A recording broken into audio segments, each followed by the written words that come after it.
Hello, welcome back to the 3 Up Moon live stream. Just doing the intro over again, and we're going to start the game from scratch because we do post these on YouTube, so I want to start and make sure that we're not missing any levels. But thank you, Daryl, for letting me know about the lag we were experiencing. This should be a bit better. I had settings set to a modern game, so if you're watching live on twitch.tv/3up_moon, thanks for tuning in. Please consider clicking follow on the Twitch page, because what it does is help grow the channel, and also it lets you know when and what I'm streaming next. If you're watching on the 3 Up Moon YouTube channel, then there's a full playlist of all the attempts at Super Mario World Randomizer there, and all of our streams are posted in full. So if you can't catch something live, we actually stream every day from 1 p.m. Pacific onward. Then you can actually just check it out on YouTube later. We're going to load up a new seed, randomizer seed, for Super Mario World Randomizer. And the seed, if you want to play along, is AEAAADAD.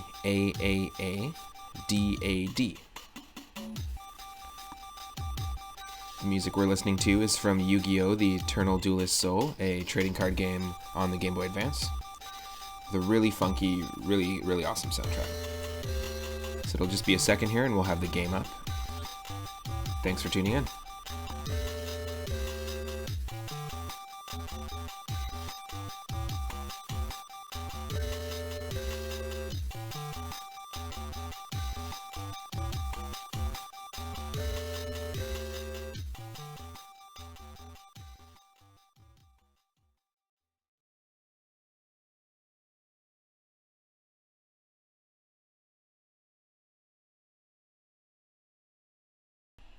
Hello. You should be able to see me and hear me and also see the game in just a moment. Alright. So the way that Super Mario World Randomizer works is basically all the levels, the palettes, the music, the warp pipes, the items, power-ups, enemies, all that stuff is shuffled around. And so it makes for a more chaotic sort of version of the game. And we've been, for the last couple days, trying different seeds and just playing through it casually. We're not trying to beat any world record or speed run or anything like that. We're just casually doing a warm-up stream with the game. And we're going to just start from the very top here. Let me know if you can hear the game. And it should be a lot smoother now. If you can let me know in the chat if there's... we were experiencing lag before, so...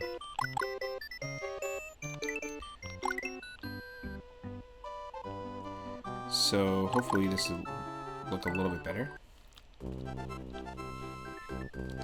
And I hope everyone's having an amazing Monday so far. We did attempt this and play, I don't know, like 4 or 5 levels in Star World, so we're just going to play it from the top here. We weren't too far.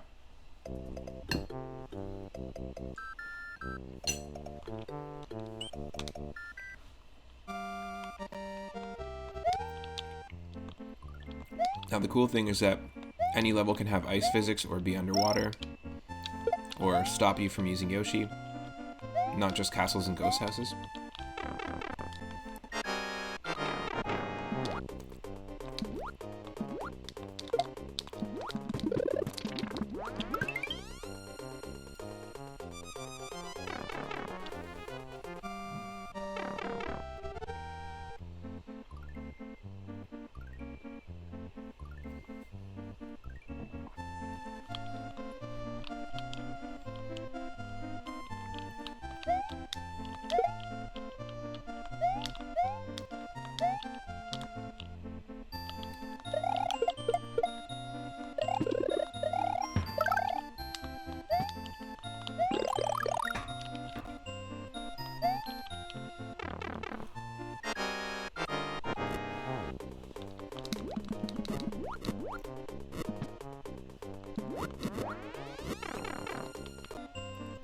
Dang. Let's try that again. So yeah, let me know if this is an improvement in terms of the frame rate. I think it is. I think we were just dealing with the wrong settings, from what I can see.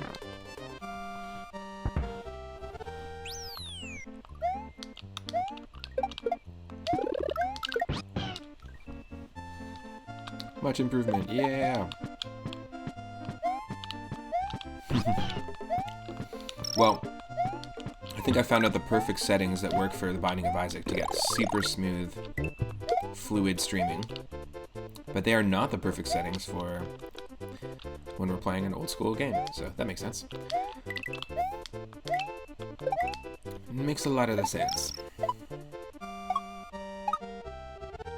Yeah, I've never watched anyone play the Donkey Kong Country randomizer we were talking about earlier, Daryl, but I would like to check it out. I'm not sure it's as chaotic as something like Mario 3 when it's shuffled around, but I'm pretty sure, as far as I know,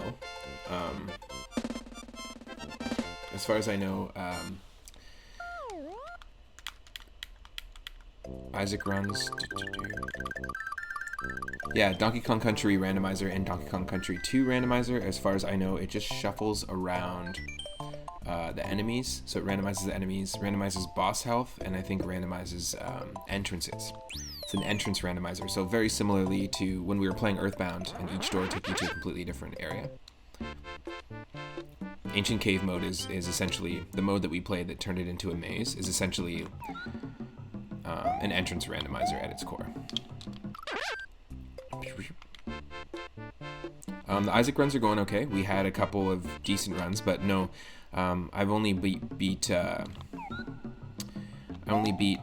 Mom in a boss fight once, so that was 6 levels in, and then it unlocked 2 more levels in each run, so it's actually 8 levels or 8 dungeons.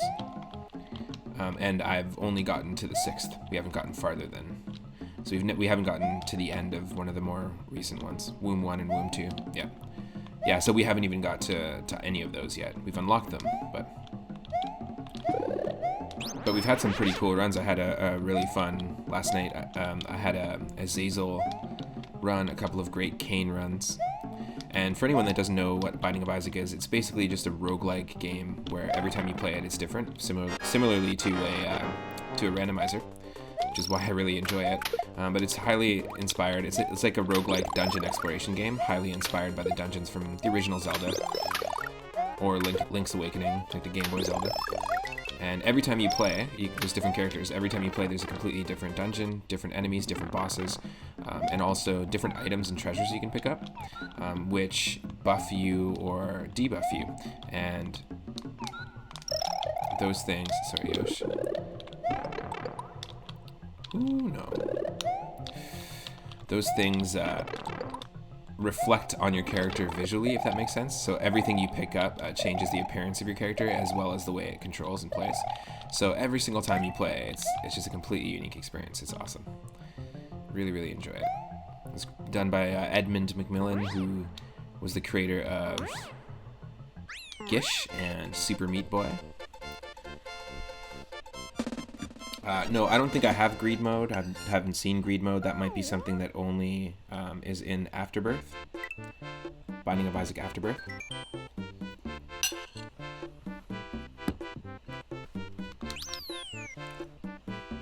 Which is basically DLC for the game. I just picked it up, so we're not playing with DLC.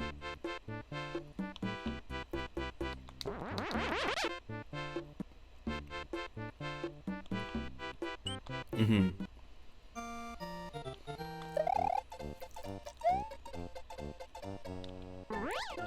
Yeah, you just bought it all at once with the DLC.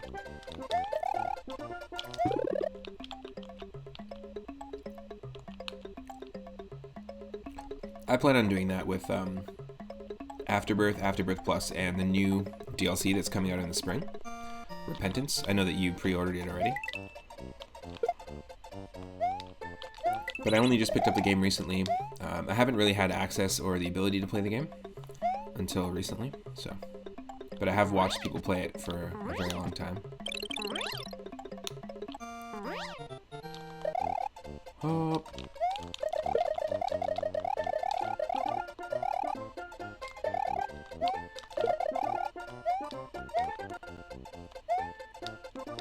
Okay. That was. Big time play. Nice. Big time plays. We got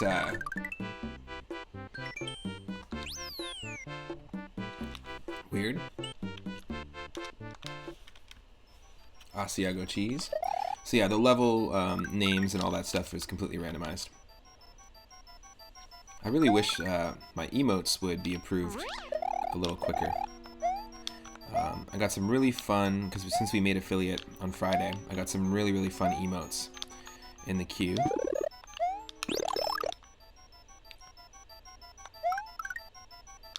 Asiago cheese? It's sort of like, would you prefer Asiago or Parmesan? It's like someone asking you what your preference is. Oh.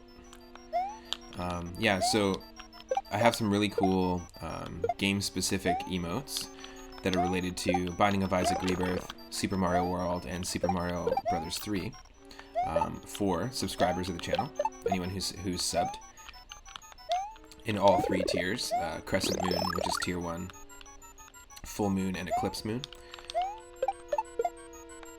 Also, if you cheer bits, then you actually, if you cheer 5,000, 10,000, or... Oh no, sorry, 1,000, 5,000, and 10,000, you unlock unique emotes as well, which is cool.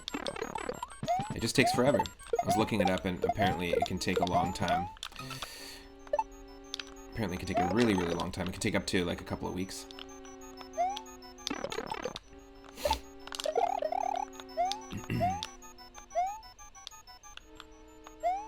But once they're unlocked, or once they're approved rather, anyone who's subscribed will have access to all of them, as long as they're subscribed, or will have access to their tier-specific emotes. But also, you can earn moonstones in the chat and unlock them for 24 hours. You can unlock one at random, you can pick which one to unlock, or you can even modify them and make your own versions of them, which is cool. I do really like that aspect of the emotes.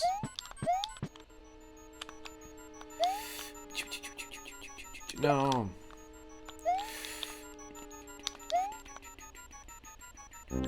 There we go. Little key flip.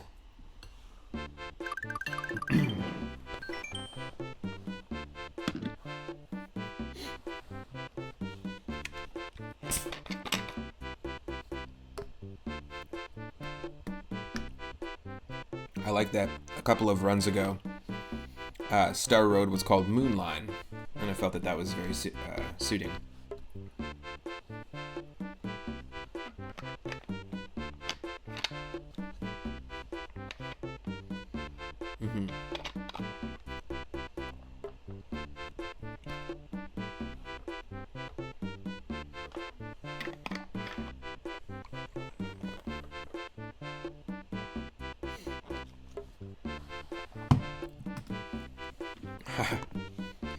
I like that.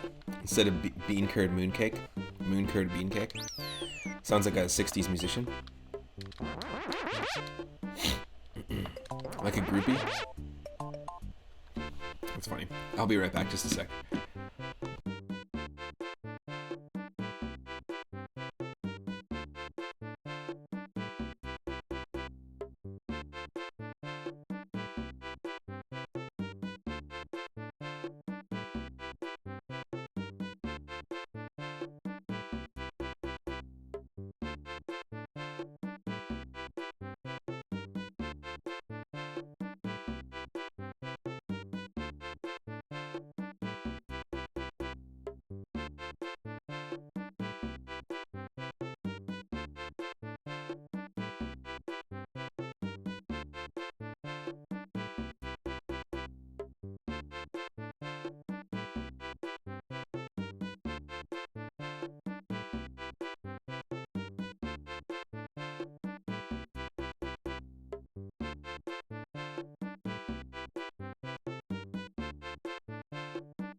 Ahoy, hoy, hoy. I like that. That's a funny thing to return to. Hey, Mooncurd, you got the groove. Hey, Curd Groove, you got the moon.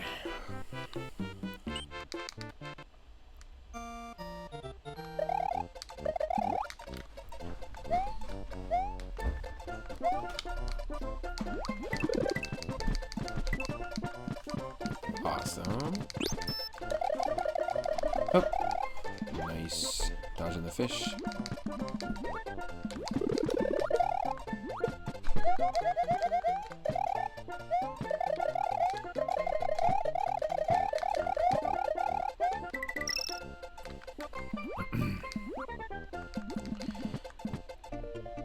I think I can make a custom badge for you, but I have to look into it. Basically, there's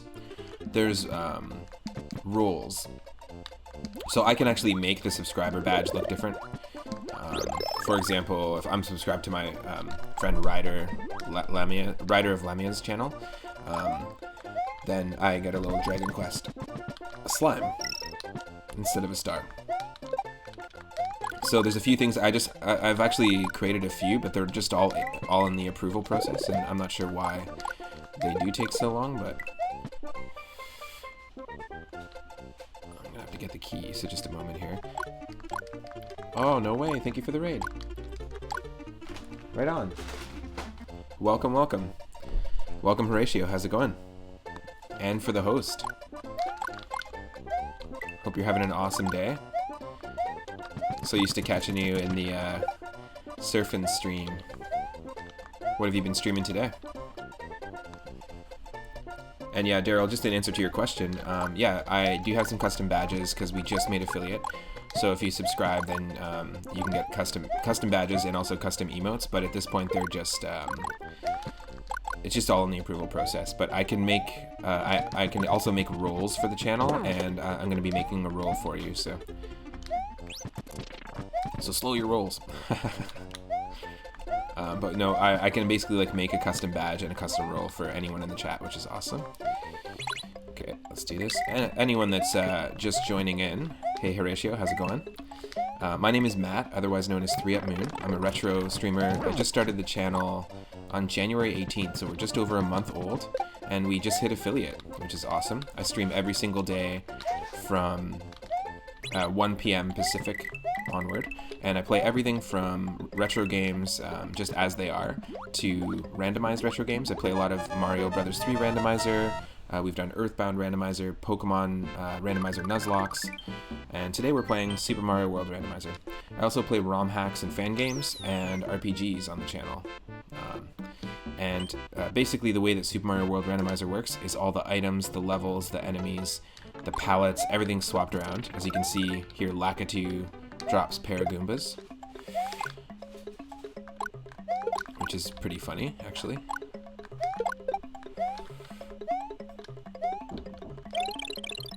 Yeah, I think we can do this. Yes. And the other cool thing about this is that all the secret exits and standard exits are kind of randomized. The warp pipes, as you can see, I have Sledgehammer Mario, which replaces Fire Mario. Doesn't work the same as it does in Mario 3, but yeah, you'll see just how chaotic everything is. The other thing is that, yeah, we found the secret exit, but it might not actually give us progression on the world map. Sometimes it reveals a path that you've already revealed, and sometimes it does give you progression. It's interesting. The secret keyholes are always in their vanilla locations, but the keys can be anywhere. In a question block, that sort of thing.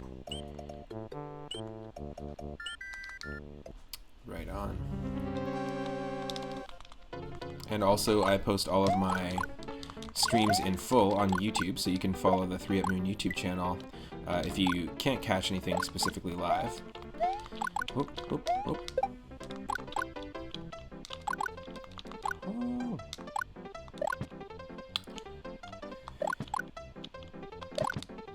Yes, it's all about timing that jump. I'm not a huge fan of the sledgehammer because it doesn't have the kind of precision that the fire flower does. So you knock it and then you lose it. it doesn't work on most enemies. Like, it works on Koopas, it works on Dry Bones. It doesn't work on, like, Charging Chucks. It does work on Thwomps and Thwimps, though, which is pretty cool. And I think in Mario 3 you can actually use it on bosses. You can't do that here. In Mario 3 also, when the hammer does damage on every single frame that it is on screen. But that's not how that works here. Dang. It's okay. Yes. Oh, wow. We're getting some clutch, super close moments here. So I play Super Mario World ROM hacks, but I don't play the ultra technical. Like there's a lot of modern games like Aquagare and Aquagare 2 that require such precise movements and crazy precise jumps. I don't really play a lot of those. Just kind of casually playing. Having fun though. Hope everyone's having an awesome Monday. Thanks again for that host and raid there, Horatio.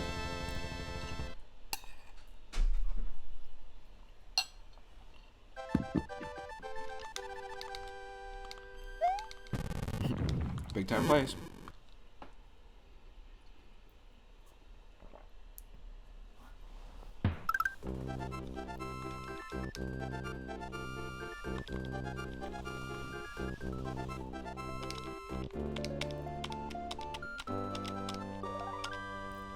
I'm glad we're not getting lag anymore. Everything's working out pretty smoothly. Oh wow.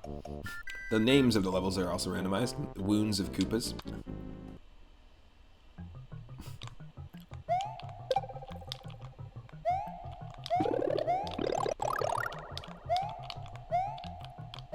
Yeah, exactly. Wounds of Koopas 4, a memoir. It's like a war movie.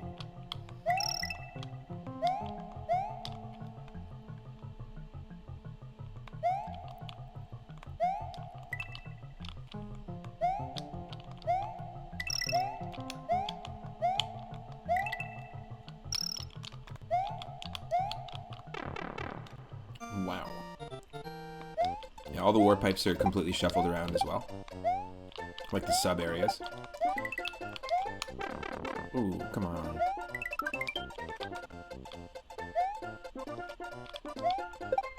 And we've got ice physics. You can get ice physics, you can get water, you can get tide underwater that pushes you constantly to the left. In levels that have never had them before, which is cool.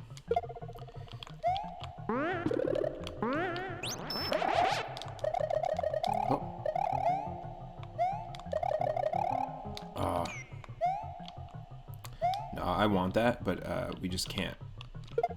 No, we can't mess it up. We just can't mess it up. No, we can't mess it up.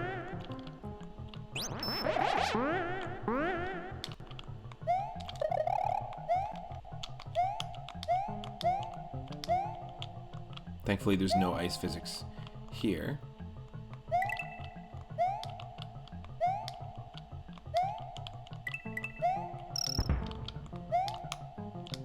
Oh.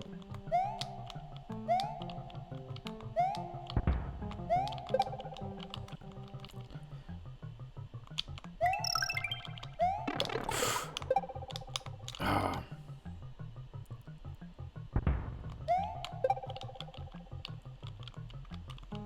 There we go. Forget that 1-up. We don't need 1-ups. Nobody needs no 1-ups. If it was a 3-up, that's a whole other story.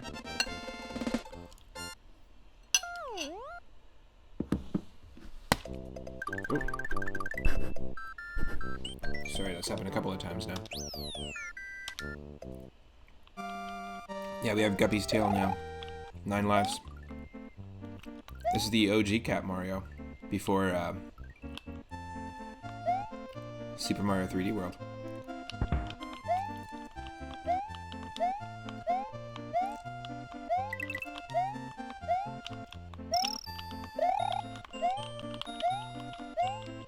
Guppy's body, sorry.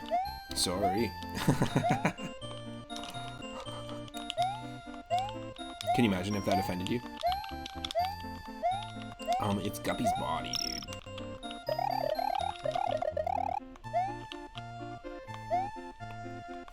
I wasn't yelling or anything at all. That's funny.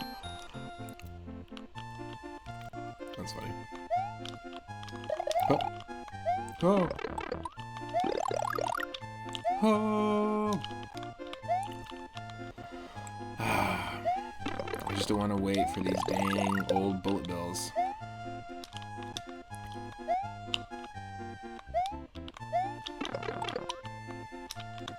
Yes.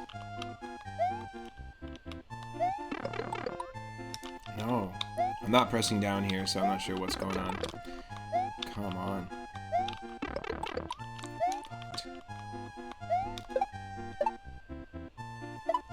There we go. That's what we're talking about. Now we're cooking with chicken.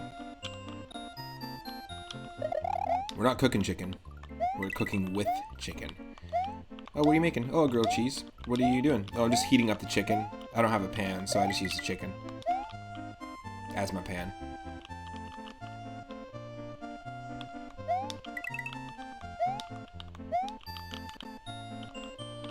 Hop, hop, hop, hop, hop, hop. Gotta fight chicken with chicken, as they say. Hello, those that are just joining. My name is Matt. Welcome to the stream. We're doing a little Super Mario World Rando today. Hope you're having an awesome Monday.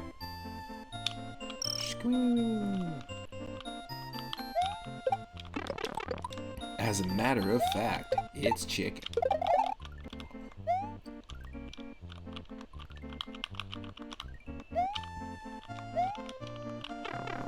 And you can see for yourself just how crazy it will get. A what? Always gotta have that coffee.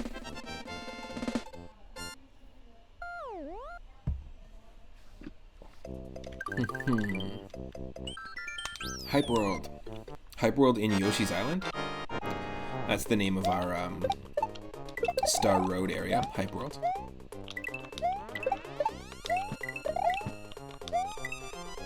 Love this music.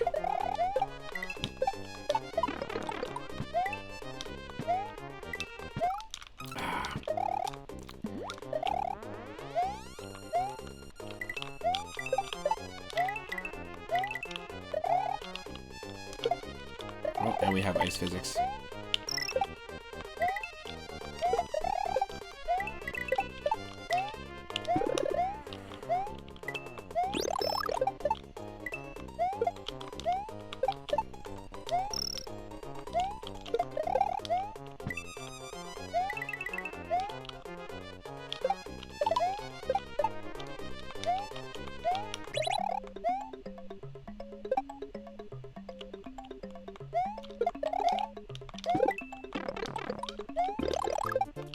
Yes.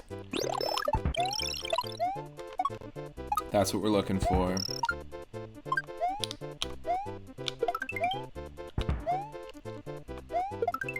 No. I get it. I got you. I got you.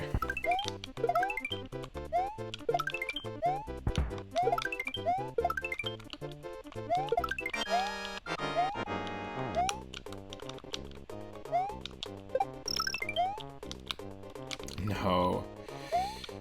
Oh yeah, we got ice physics here, and it's a little tricky. Ooh. Yes. Backwards butt slide.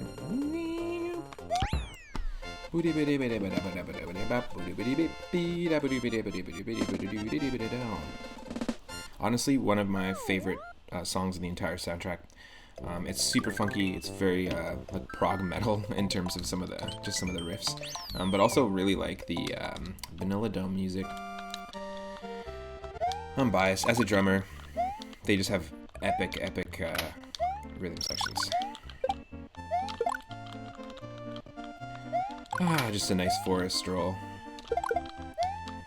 Oh, great. Is that even possible?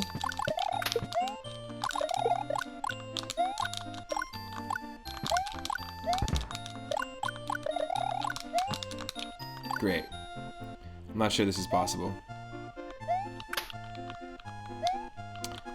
Normally this is a spring. They should not be randomizing the spring as something else like this. That's crazy.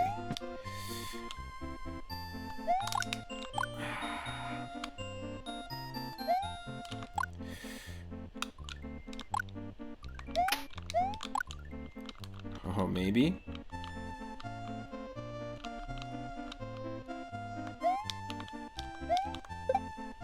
Oh. Can we do this?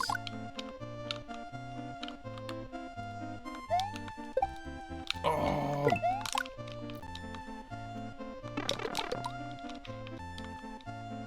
Oh, I'm an idiot. We have a freaking cape. I hope... Oh, that's so funny. I hope that everyone was watching, just staring at that cape, and just looking at me like, oh my god. Doof. The doof of Earl. Just call me the doof of Earl. The doof of prunes, even. See, you can't get doofier than that. You make it, and then you're like, ah, no. Jeez. Okay. Doof of Earl. Okay, I figured this out in a water level, and I'm just curious if it's possible. There's a way to pick up the key and Yoshi at the same time.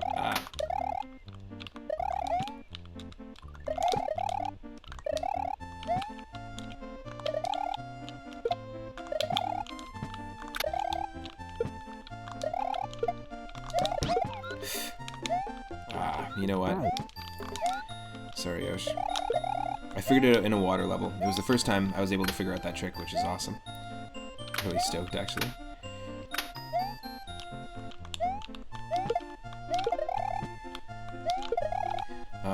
It's all about timing, but I was able to essentially grab the key as Mario, which boosts your speed, because when you're underwater in this game and you're grabbing anything, an enemy or a Koopa shell, it boosts your speed through water. But also, I was able to jump on Yoshi at the same time. Normally, Yoshi has to carry a key in his mouth, and he has a chance to eat it.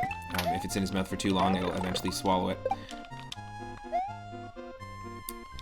And so I figured out a way to bypass that. So Mario was holding the key while riding Yoshi, and we got the speed, and we never had to risk losing the key. It was awesome. That's the thing about playing a randomizer of a retro game that you think you know very well. Obviously, if you're going to randomize something, you know, obviously make sure you know the game to some degree, like quite well. You wanna know what's going to be. You want to know how to deal with what it's going to throw at you, basically.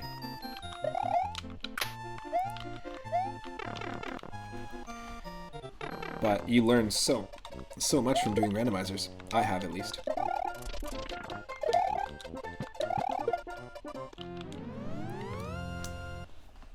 New mechanics, all sorts of stuff. Doof doof. Larry's bridge again? It's one long-ass bridge. Let's try and beat this level the standard way. And see if we can't get progression into that water section.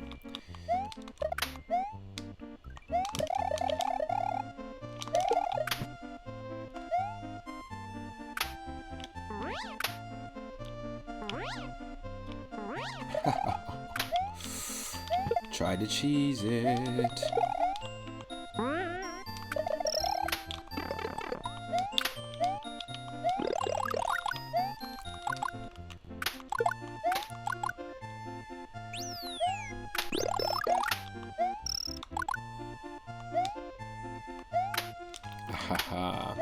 There's only one way to deal with that section.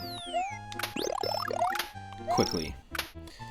It's to make sure that the bubbles don't pop.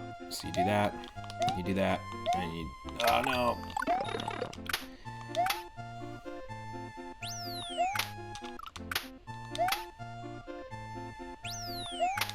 No, come on. We can get this timing right.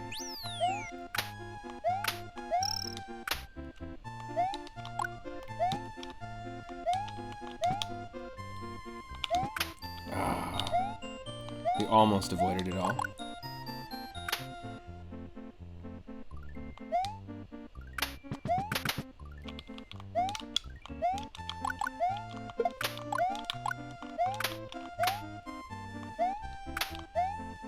Boom. There we go.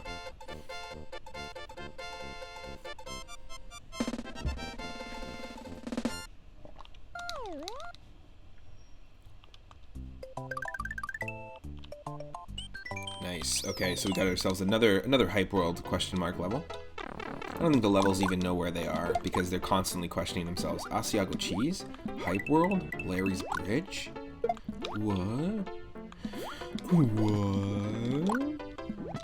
Hello, hello? Oh, oh. Schwump.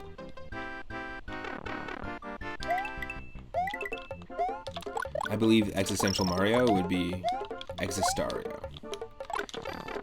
Let's put it together. Oh, yes. You know what, Sledgehammer? You ain't so bad.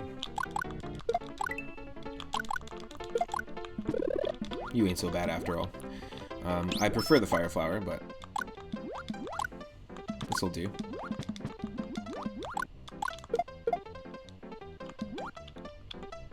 Okay, so likely the key is in its vanilla location if we haven't found it already.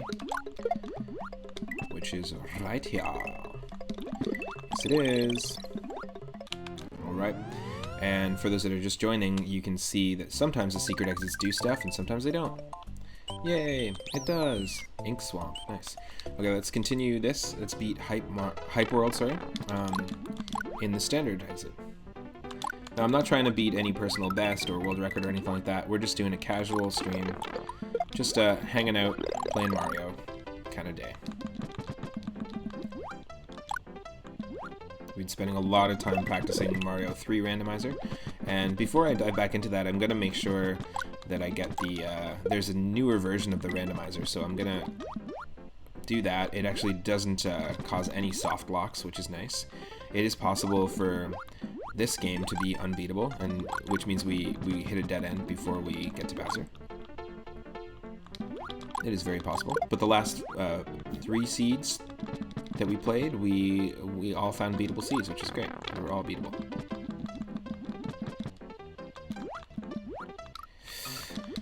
Ooh, by the pixel. Let's do this.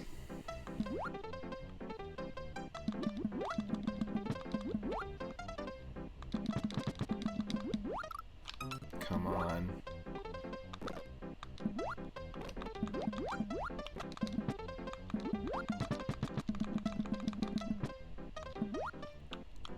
Boom.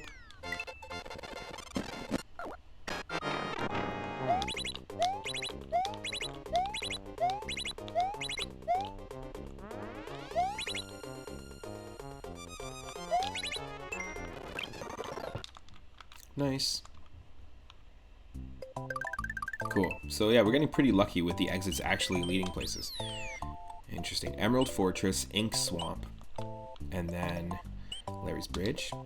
Well, let's take on the not so certain levels. The ones with the question marks. The ones that aren't even sure what they are. Are we levels? Are we floors? Are we stages? What am I? Is this just a top secret area bonus room? What's happening? Woo! Yep. Some sort of glitched out Yoshi. I will always take a glitch Yoshi. I believe this level has some weird time requirement in terms of finding the secret exit, so hopefully we get it. I have no idea what it is, but I know that some levels in Super Mario Bros. 3 require you to finish within a specific time limit, or finish with like the last digit of your time being something specific, as well as collect a very specific number of coins, not all the coins in the level, but you can basically, some levels have attributes like that that will spawn a coin ship, and actually it was through the randomizer of Super Mario Bros. 3 where I first experienced the coin ship, which blew my mind because I played that game for so many hours. It's easily my favorite game of all time, and I've spent the most time with that game.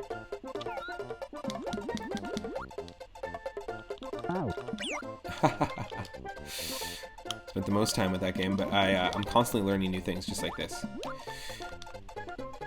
Whoop. And coin ships are, the first time I experienced a coin ship was in a randomizer. Basically, it's just coin heaven. It's like an airship that appears on the overworld that will let you, it'll be filled with coins, so you can just like pick up a bunch of treasure. Nice. Hey Lucas, how's it going? Welcome, welcome. So we officially made affiliate on Friday for the channel. So now people can sub to the channel via Twitch. I have some really fun emotes. I guess it limits how many emotes you can use at the beginning, but I have some really fun emotes that I put together for the channel that subscribers will be able to get. And now there's also channel points. So there's moonstones, and basically if you're involved in a raid, when we raid another streamer, or if you hang out and chat for a certain amount of time, you can basically unlock rewards. And once the emotes are approved, they're not approved yet, they're just being approved right now. But once they're approved, you'll be able to unlock them, modify them, like add your own sort of tinge to the emotes. It's pretty cool. Yeah, it happened really quick. Like the channel's only just a month old, and we have 113 followers now, so over 100 followers. Thank you so much for putting together the branding for the channel. If anyone's looking for any design work at all, you should check out lucasbell.ca. He's super versatile, probably the only, honestly, the only designer I'd recommend in any project. He does great branding, fantastic work, and really great to work with. So the logo, all that stuff, all the exclusive Patreon merch is all designed by Lucas Bell. Oh, so this is crazy. It's always crazy when you get a nice little underwater segment here. Can we... Underwater baseball? It feels like we're playing blitzball. A little Final Fantasy X action going on over here. Oop. No! Dang. Yes.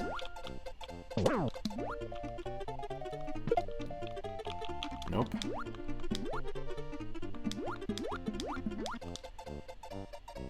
Oh, interesting. Is that the only way to beat this level?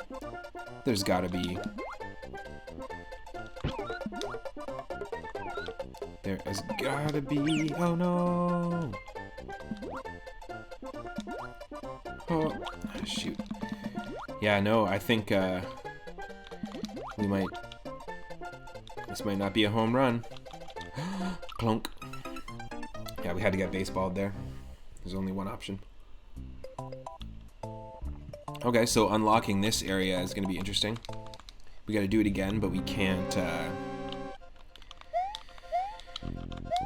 make the same calls as we did last time. So, whoop.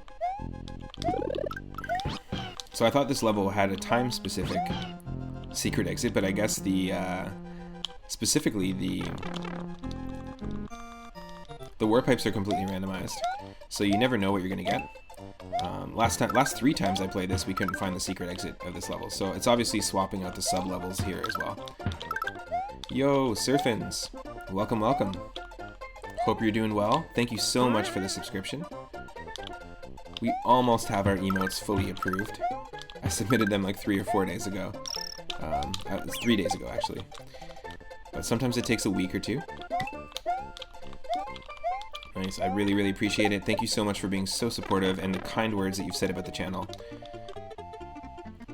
And a lot of people have mentioned, yeah, there's no, I don't think there's any other way to beat this level.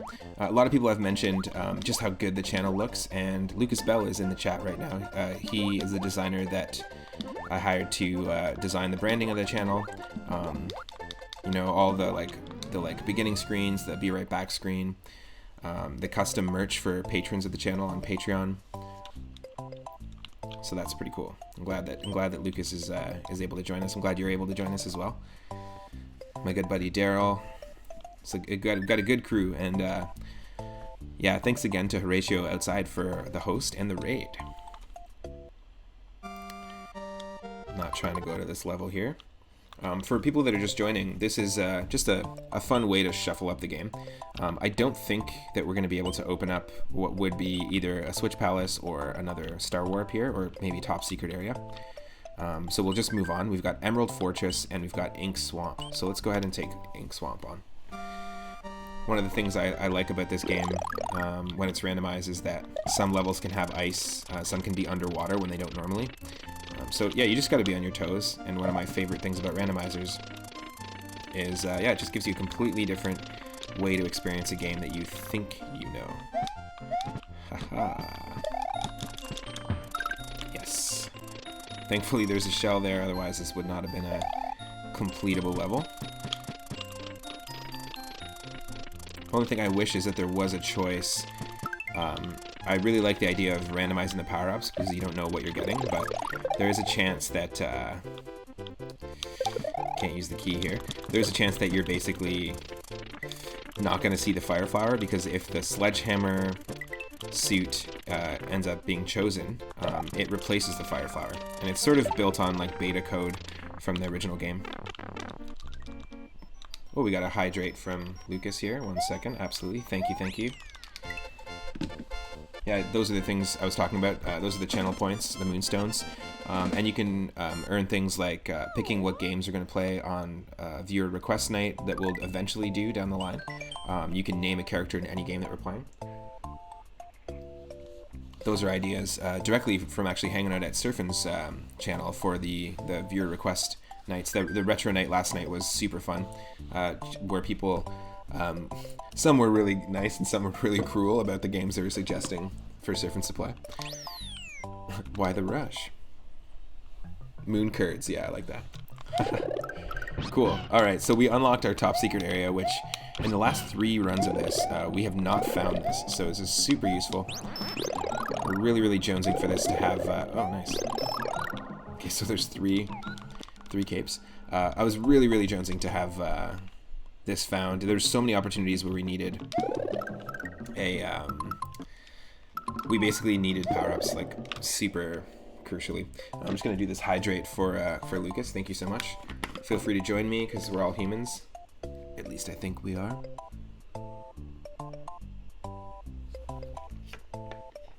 Always important to have fresh water.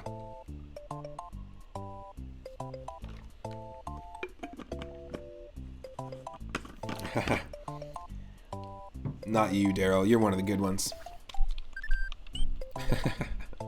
Okay, so that opened up that, which is fantastic. I'm really stoked that we got a top secret area. Awesome. Cool. So we're not going to get too much randomization here. I think actually these fish are what you normally see. This level sucks when those fish get randomized as bullet bills because they move ultra fast. And your speed does not change in water unless you're grabbing something. Keys can be anywhere, so we'll probably see the key just up here shortly.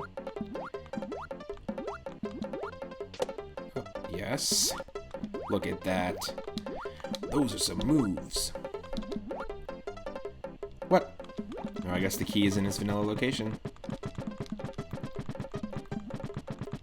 Heck yeah. Hope everyone's having an awesome Monday.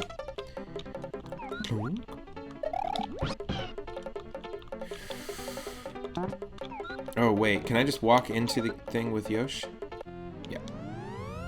Thank you, thank you. Oh, great. So, sometimes the secret exit will open where you think it is, and sometimes it won't. So it was very possible that getting the secret exit there in this level could have given us progression instead of leading us to Star Road. We've already unlocked Star Road in the very beginning, so... We don't need no Star Road, let the mother burn. Ooh, I don't know. Is there an Alice in Wonderland game? Probably. I mean, Disney and Capcom, they spent a lot of time... In fact, yesterday, Surfins was playing... I can't remember the name of it now, but it was like a Donald Duck platformer, and he essentially looked like a tourist the entire time. Was it Quack Attack or something like that? I can't remember the name of it. But yeah, like that was that was a Sega Genesis game, I believe, or a Super Nintendo. Might have been both. But there's tons. Yeah, like, do you remember what I was talking about? Donald Duck game. Maui Mallard, that was it. So, was it actually... Yeah, it wasn't Donald Duck, actually. That's so funny. Is that a Disney game, or is that just like a ripoff?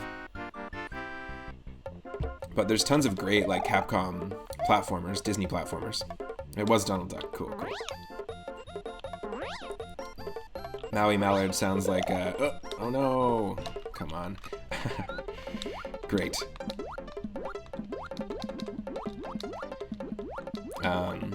Yeah, Maui Mallard sounds like a knockoff Donald Duck or something.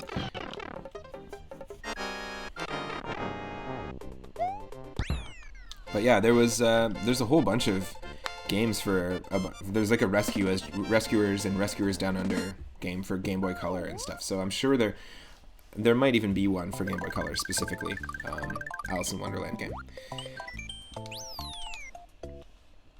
I mean, aesthetically, that could be a fantastic game. I was watching Ryder of Lamia and Asterio Doshuki, who are other retro streamers. I was watching them play. I was watching them play Magical Quest starring Mickey and Minnie, which is a series of Super Nintendo. No, come on, controller. It was a series of Super Nintendo games that was awesome. Really, really fun co-op platformer. It was remade for the Game Boy Advance, all three of them. But yeah, Disney's known for their decent retro platformers. Oh, dang. Am I just gonna go for it? Am I just gonna not care? Yes.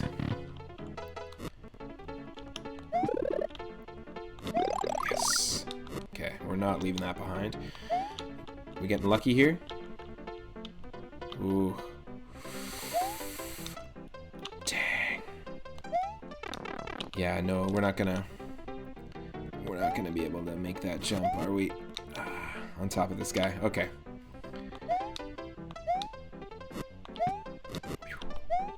This is tricky. Oh my god. This is the thing with randomizers. You have no idea what's gonna happen next. We gotta die here. We gotta take a cape in with us, but thankfully we got our top secret area. Finally, in a seed, we were able to unlock one. And it's not far. Why the rush? Because they're a good band. Hup. Hup. There we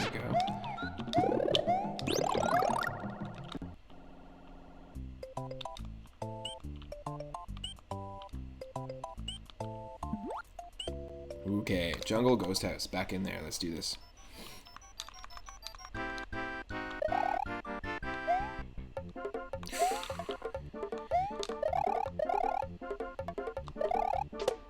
Sometimes we can just do this level real clean like. Sometimes we get dirty with our gameplay, and not in a good way. Shoot. We had goodness on our side there, but nope.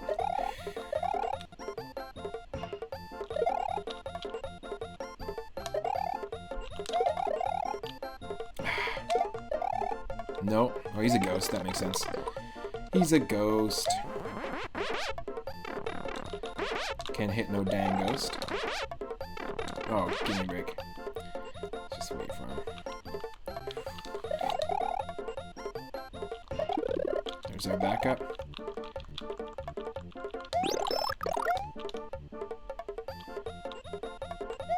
What'll be a new series? He's a dang ghost? He's a dang ghost. Any game where you play as a ghost character, it's just called He's a Dang Ghost.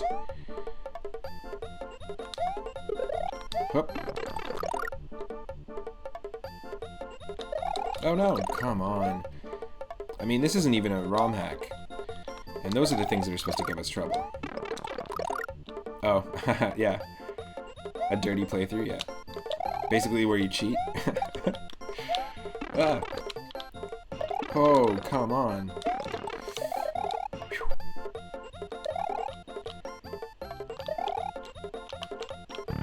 Okay. Little midnight special. Yay! That's all we needed. Little K-Bola. Nothing wrong with the cape.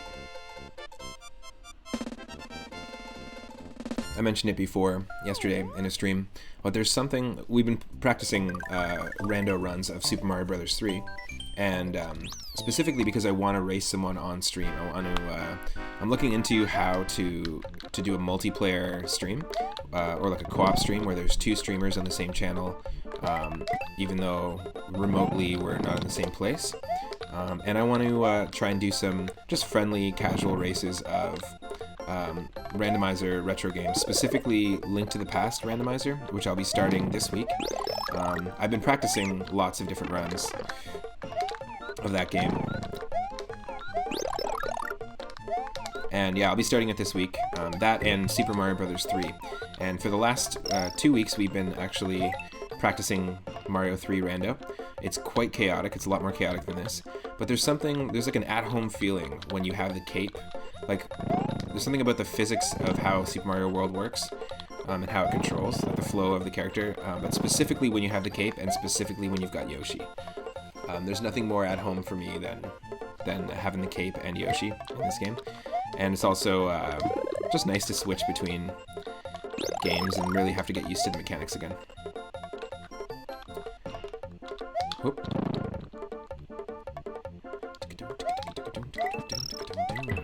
I was really enjoying, yesterday Surfins was playing Castlevania Bloodlines, which is essentially like a pseudo-remake of the first Castlevania on Genesis. Super cool game. Looks a little janky in the controls, but I really, really like the aesthetic of that game.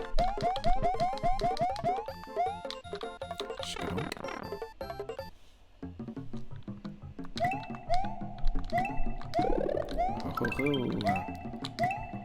Ho ho ho.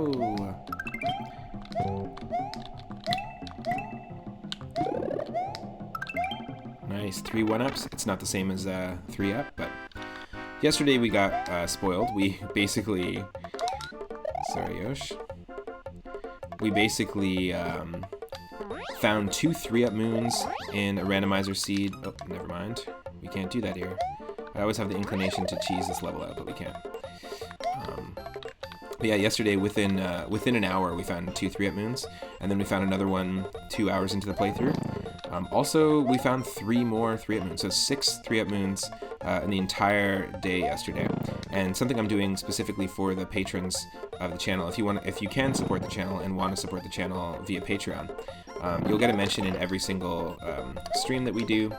You'll get access to exclusive 3-up moon merch, and one of those things is going to be a series of 3-up moons which I will draw. And basically, I've been keeping track of every single 3-up moon we found in every ROM hack, every playthrough of Super Mario World, every randomizer, and every fan game. And, noting what level it was in, what was the name of the level, what was the aesthetic. I took a screenshot, and I'm going to draw every unique 3-up moon that we find over the course of the channel. And those 3-up moons will be available as exclusive merch just for patrons. Also, you'll get access to some bonus videos where I'll be drumming. I'm a drummer, a session drummer, and drum all sorts of different styles, from funk to hip-hop to jazz, blues, country, all that stuff. And I'm going to be putting together some medley videos where I'm going to essentially have my favorite dungeon music, my favorite water levels, my favorite boss battle music, and I'm going to be drumming along to it. Essentially just like a live jam.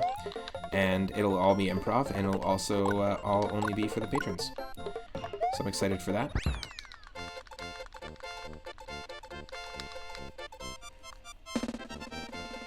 So yeah, anytime we get a 3-up moon on the channel, if you got, something you partake in very close, go for it. A little greenery. If you've got a drink or something, you can go ahead and do that. It's a celebratory moment. I usually take a moment to... I don't have anything set up with Streamlabs. I don't have any shoutouts, which is why I'm just doing all my shoutouts verbally. But eventually there'll be some commands where we can shout out streamers that are super supportive, like Surfins and Horatio Outside. If you don't already follow Horatio Outside, please... It's a Horatio_outside. Please give him a follow. He's a fellow retro gamer trying to make affiliate. We want to grow everyone's channel and also help everyone out. That's the whole purpose of this. It's a very supportive community, and I've been extremely humbled by how everyone's been supporting the channel. It's been great. Oh. Oh. Oh, I was hoping to do that again. Yes. No.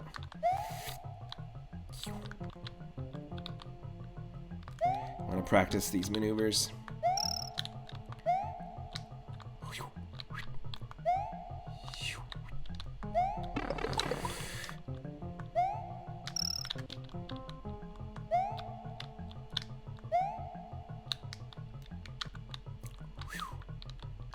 These are the kind of things that ROM hacks are going to throw at you. Speaking of ROM hacks, my good friend Parahack64 has created his own ROM hack called Curse of King Boo. I was watching him play it yesterday, and I've been watching a few people attempt it, a few other streamers, and it's really interesting. It's, in my mind, a very accessible ROM hack. If you're trying to get into Kaizo games, or if you're trying to get into more technical Mario World ROM hacks that just require very specific techniques like spin jumps and triple jumps off of stuff, it's a fantastic, and like to practice stuff like this, it's a fantastic starting point. I would almost call it Kaizo Light.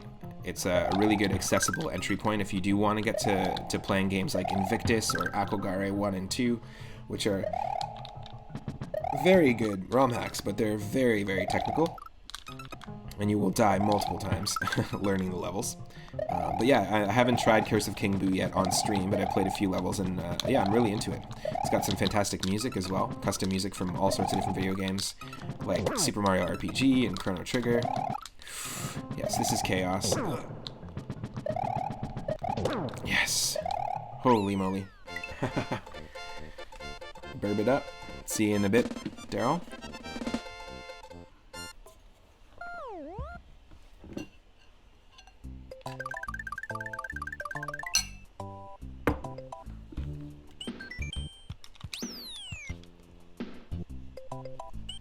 One of my favorite names for a level, StarWorld1.zip.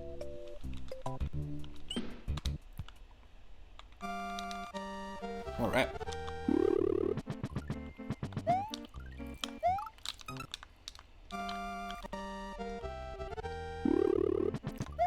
Oh no.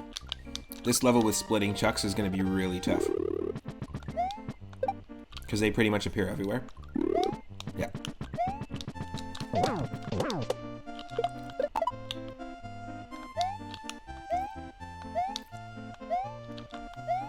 I do appreciate the underwater music though, it's a lot more relaxing. Centipede Mario. Nope, never mind. I was hoping. That definitely looked like it was going to turn me into a bug.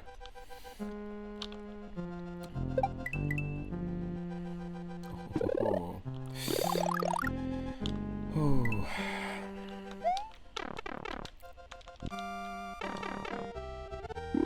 Yo. Ba-da-doo. Ba-da-doo. Ba-da-doo.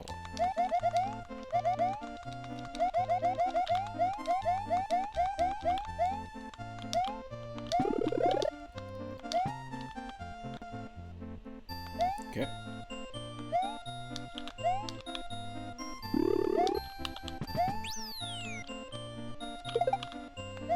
Kill him before he splits.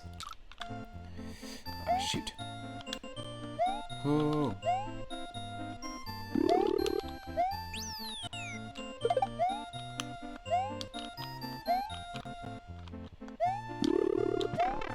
Damn. Oh no.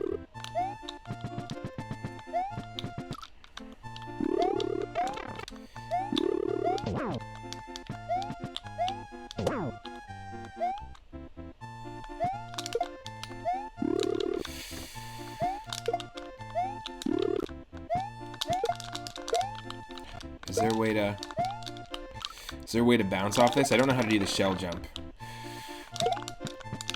There's possibly a way.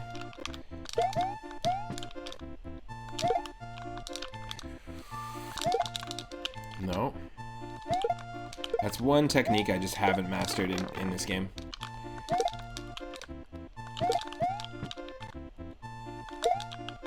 No, forget it.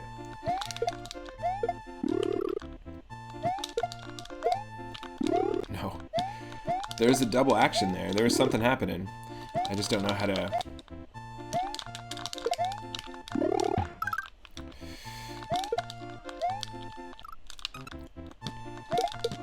Yeah, I got to do more of that practice. So that's exactly the type of thing that Parahax's hack will have you practice, is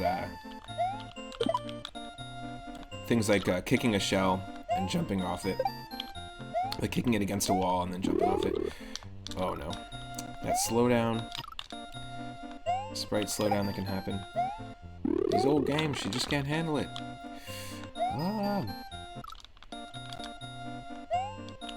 Sorry about all the save state nonsense.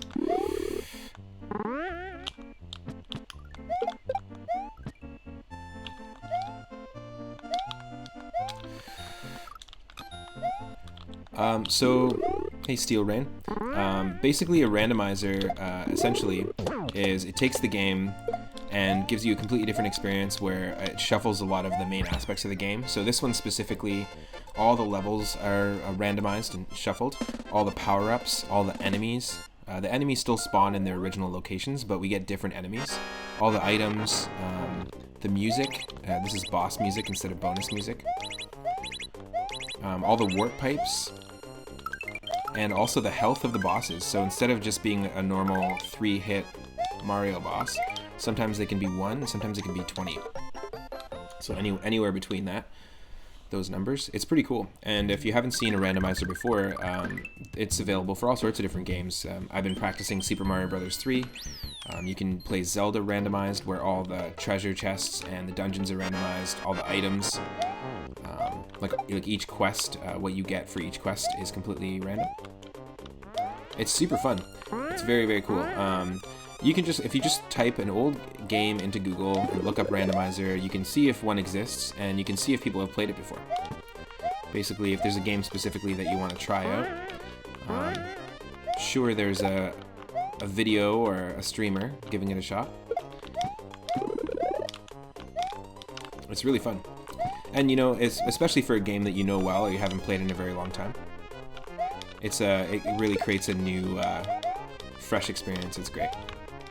Oh, thank you so much, Steel Rain Gaming. Thank you for following. I appreciate that. Welcome to the stream. Hope you're having an awesome Monday. Oh, that's a tricky one to master. So we're gonna do this. We're gonna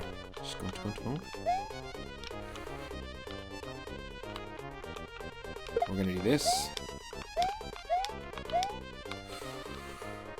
And we're gonna do this. Oh no! Hold on. So, the secret exit's randomized, but the the secret exit doesn't randomize, but the key location does. Which is kind of cool. Oh, nice.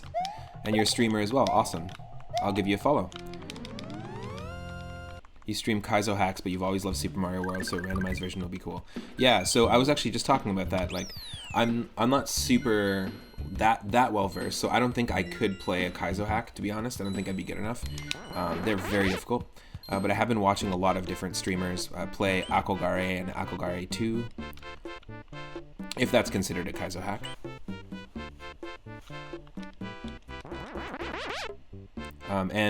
My friend Parahack64 created a hack recently, sort of like a Kaizo light hack, and it's a very accessible game. I feel like it's almost like a training ground for a lot of the techniques that you would need to master when you're playing Kaizo hacks. It's called Mario and the Curse of King Boo, if you want to give it a shot.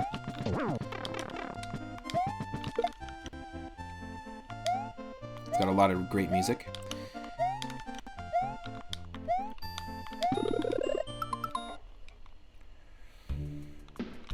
Yeah, okay.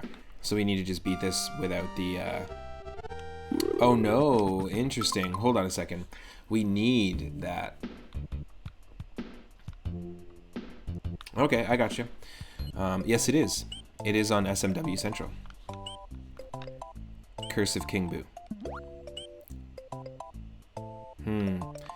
Okay, so I think what we got to do is go to our top secret area. Here's another example of how it randomizes. A lot of the top secret areas, the Star Road warps, and The switch palaces are all swapped around as well. And the last 2 times we played this, we had access to Bowser pretty much right away, but right now it's just trudging through the levels, which is fun. Just having fun with it. Dun, dun, dun. Nice. Always nice to meet a fellow Super Mario World streamer.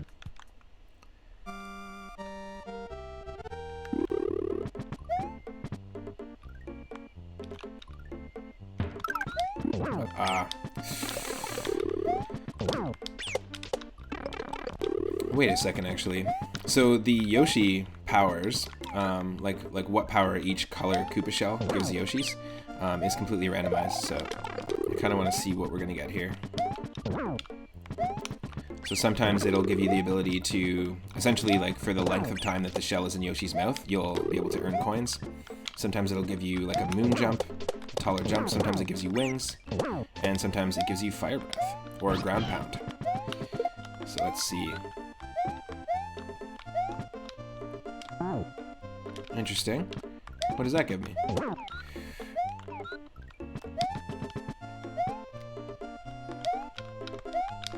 No power? Interesting. Huh. What does the red one give us?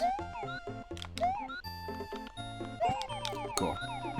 Red Koopa gives you wings. Red Bull gives you wings.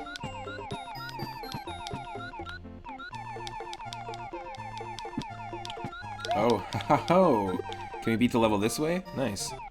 Yeah, they basically just randomize the, they just shuffle around like what the, each color Koopa does.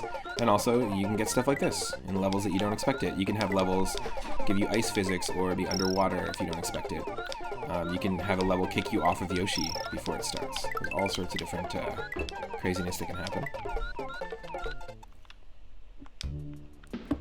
So that gave us nothing. Interesting. I had a feeling that was going to do nothing. Sometimes you do beat the level. Sometimes you do be like that. Beating the level through the standard and the secret exit and not getting any overworld progression. So that can happen. Hop, hop. I might need to leave Yosh behind on this one.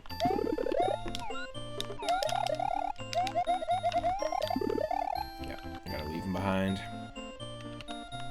because we're aiming to do something very specific. Oh, not that. One does not simply just fly and cape dive into Mordor. Oh, come on. Okay, we need to do this right. Oh, come on.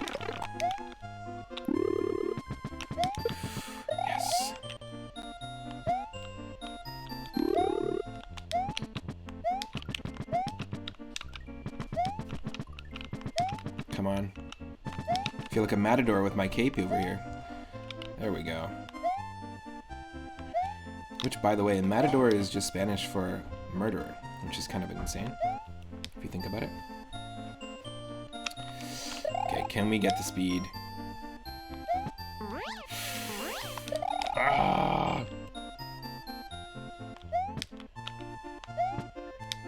There's a way to do it.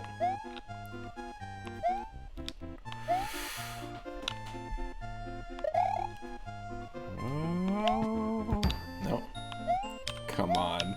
I don't think we can go uphill and get this air. We can only do this like this. Yes! No. Okay, got it. Phew. The key can be anywhere, so you can get craziness like that going on.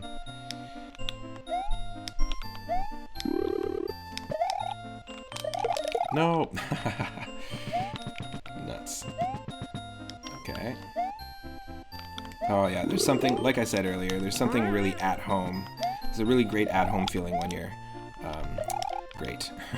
when you're using the cape in this game. I do really like it. Especially since we've just been playing Mario 3 the last little bit. Whoop.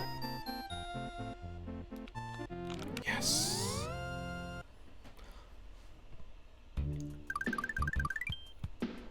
Thank you so much, Jeremy. Crazy. We got it.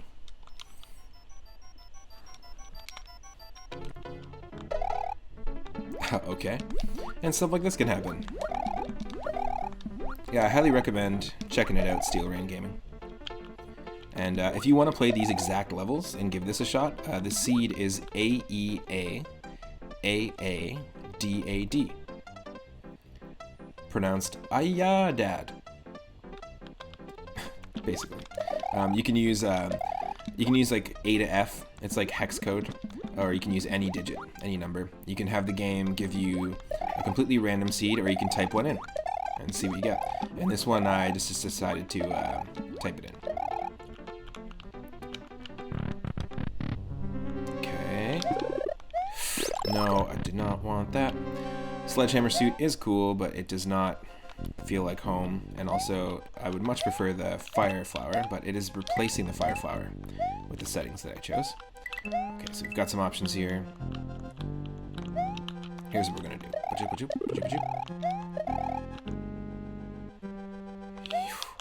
What? Where's my P-switch? I've never seen it not spawn. I know that it could be in an item pool of randomization, so it's possible. Could it be in one of these things? No, that'd be insane. That would be insane. Is it up here? Also would be weird.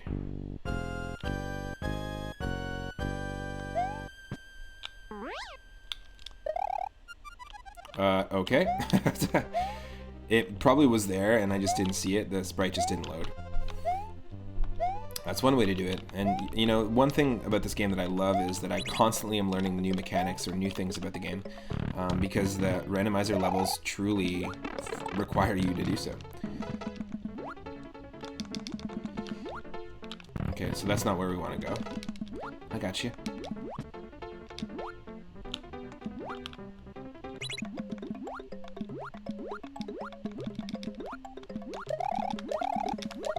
Like, while playing Super Mario Bros. 3 randomized, I actually, weirdly, like, you don't need to really randomize it to have a raccoon tail and a starman at the same time.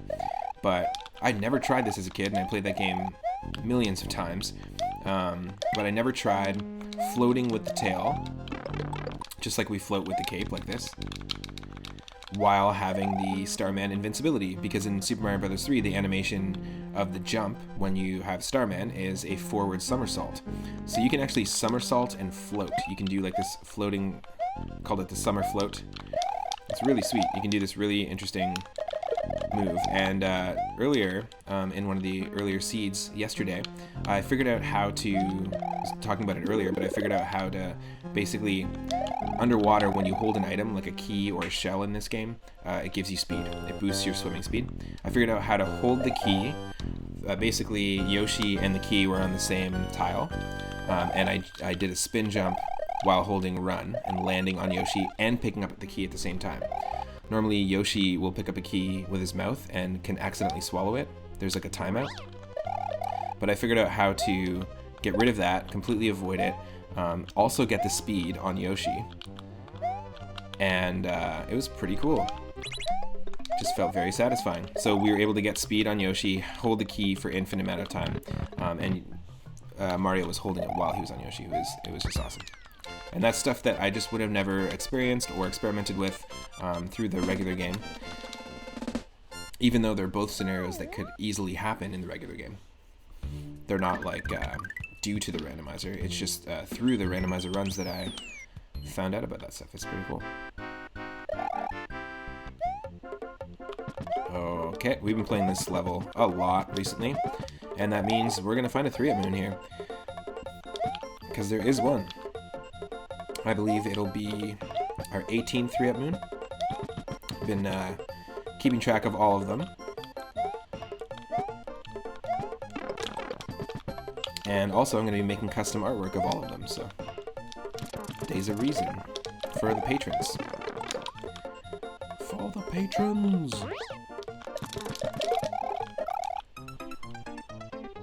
And stuff like that can happen. I don't even know. I don't even know.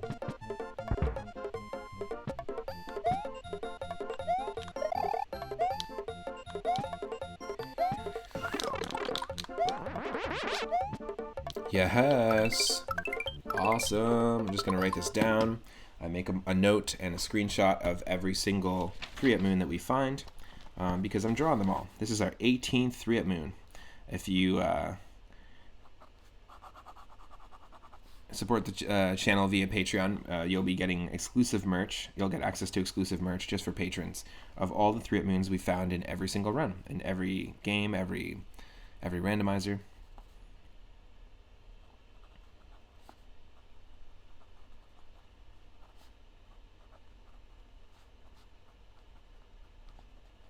And I'm just going to write down the seed as well. Again, it's A-E-A-A-A-D-A-D if you want to try it out and play these exact levels. Sweet. And then we'll just note the name of the level once we get out of here. Awesome. We don't totally need lives in this type of playthrough because we're just casually playing. But yeah, the reason why I named the channel, and I always mention it, the reason why I named the channel 3-up moon is because the first time I ever found a 3-up moon as a kid, it just was a super big victory moment. Really stuck with me, and it represents those moments that I'm just trying to recreate through revisiting these games. There's all sorts of different things, like the first time I found the Pegasus boots in Link to the Past, the very first time. You just feel super accomplished and you feel like you found something super secret. And I know that everyone on the channel, everyone watching right now, whether it's live or after the fact, has associations with certain video games, has their favorite video games and those like victory moments. So feel free to share those memories and share those moments as well.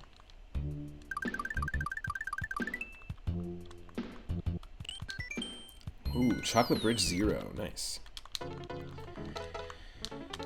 0 as in 0 Yoshis.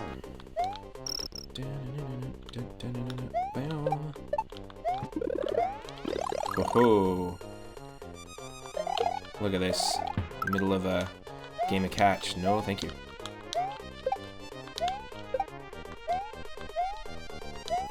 I always thought it was funny when people refer to like playing catch, like a father refers to playing catch with his kid. That some people say, "Let's go have a catch." It's like pretty funny. You're not having anything. You're just standing out there and putting your arms out, making sure that it doesn't fall. Whatever's being thrown. Nothing to be had. Hup. Let's go have a little catch. Hup.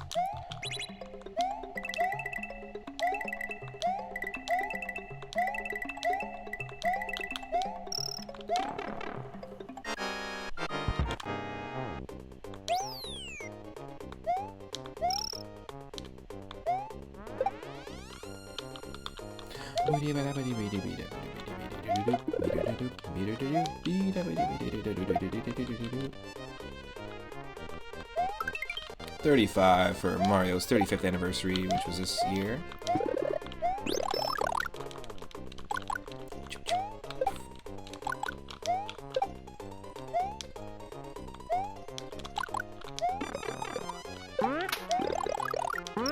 Does that mean Mario's a millennial?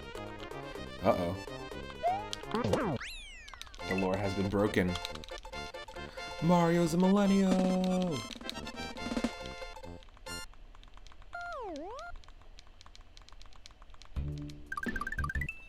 Nice. Chocolate bridge. It's a long bridge. Also, you can't bring no Yosh. Yes.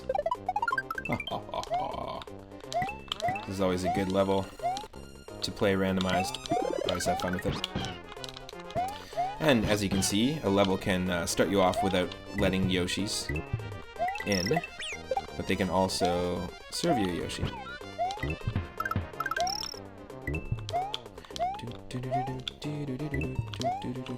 Oh, come on.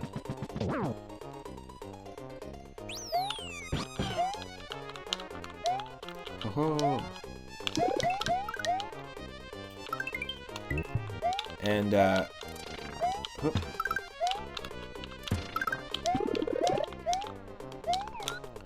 So now that we have moonstones or channel points that you can earn for certain rewards, like eventually once I have emotes approved, then you'll be able to unlock them or modify them.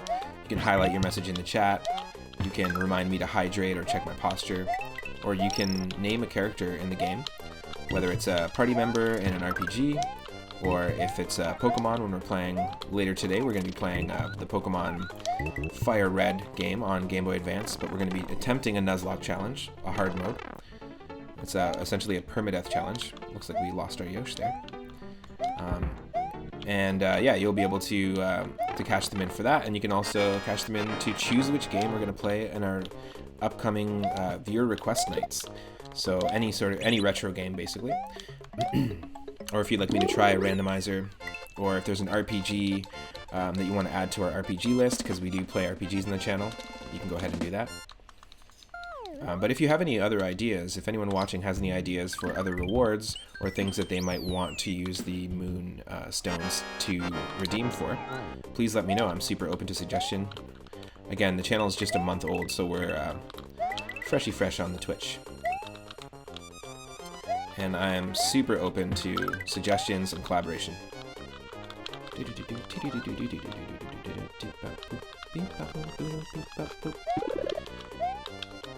I'm excited to attempt the Nuzlocke challenge again. I've been watching a lot of friends play Pokemon recently, and basically what we do is we randomize the game, so all the Pokemon, the movesets, items, TMs and HMs, all the teachable moves, and all the trainer Pokemon are completely shuffled. Pokemon are still their same type though, and we don't mess with the Pokemon stats at all. Just their movesets. And we've attempted 4 or 5 runs on the channel, but it's a pretty hard challenge because you can only catch the very first Pokemon that you encounter in each area. That's one of the imposed rules. And the second one is that if a Pokemon faints or loses all its HP, it's dead forever. So you have to release it or put it in the PC and never use it again. And if you run out of all usable Pokemon, you lose. I've only ever beat a Nuzlocke challenge once, and it was a randomizer, and it was Pokemon Fire Red. It was off-screen, like probably 3 or 4 years ago. Just as an emulator. No, actually, it might have even been like 6 years ago. So yeah, I'm excited to give it a shot. It's a really, really tough challenge. But just like our Pokemon Stadium 2 streams, it's been really fun to collab with the chat and build teams together and nickname the Pokemon. So when we do that later today at 6, we're gonna 6 p.m. Pacific. I really encourage people to tune in, and it's a lot more interactive. So just collab on the Pokemon names and that sort of thing. Should be fun.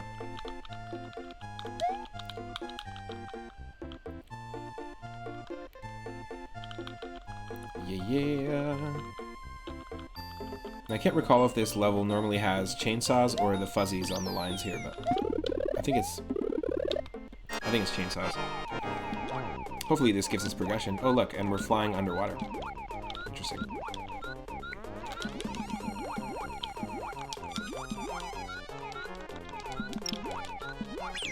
Oh no! No! Shh. We're supposed to have died here because Yoshi's the thing that's supposed to keep you up in these little bonus Yoshi areas. But look at look. That's funny.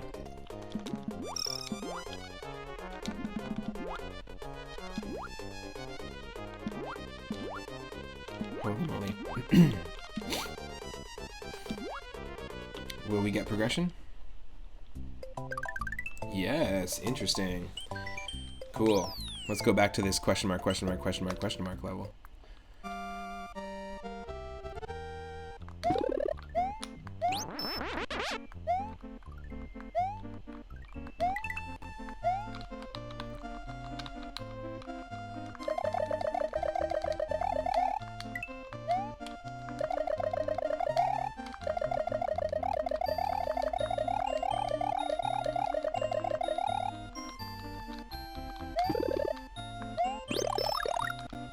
Gotta get that back up, feather.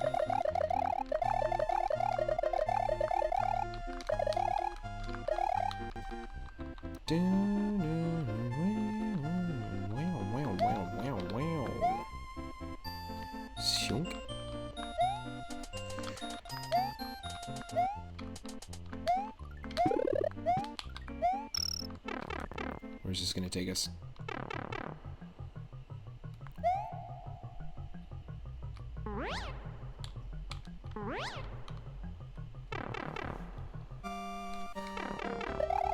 Nice. Yeah, so this normally does have chainsaws. This is actually very helpful. Makes this level a little bit of a breeze, which is very refreshing. Ah, see, there is.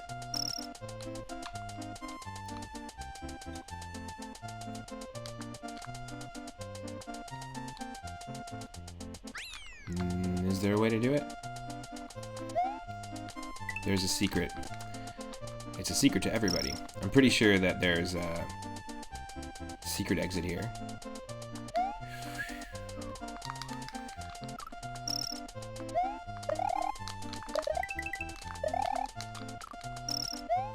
Oh, I see.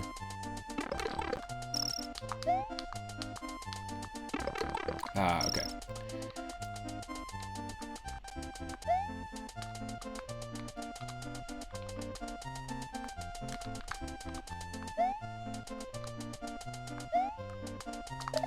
No, you can't.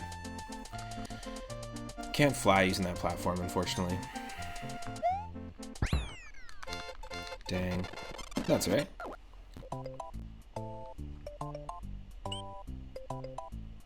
Because you can't fly over.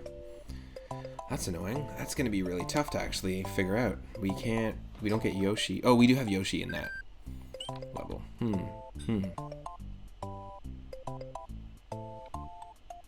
We have to basically fly under that goalpost, and I think I know how we're going to do it. But stick around. I'm just going to take a short break and eat some food with my partner here, who is amazing. So just 1 second. We're going to go all the way back to Why the Rush? Why the Rush? Which is our top secret area. And let's get ourselves a Yoshi. If we can take a Yoshi into that screen and then get to that final area, we can sacrifice it to basically make it underneath the goalpost. Oh, did I say that? I hope the Yoshi didn't hear me say it was going to be a sacrifice. But yikes. Okay, 1 second here. I'm going to play some tunes, again, from Yu-Gi-Oh! The Eternal Duelist Soul. Stick around, and we will continue and try to get the secret exit in that level. Just a moment.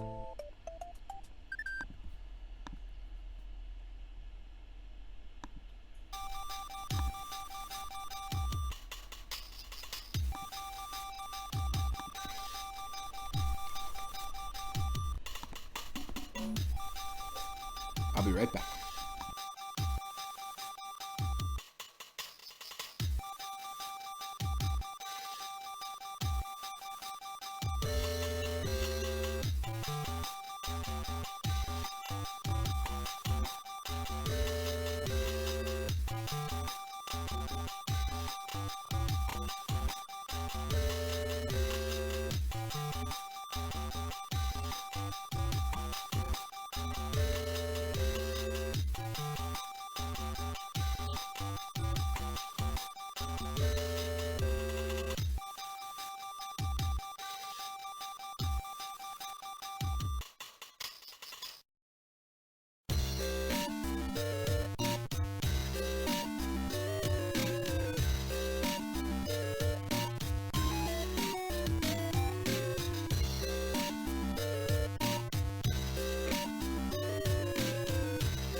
Hello, hello, everyone.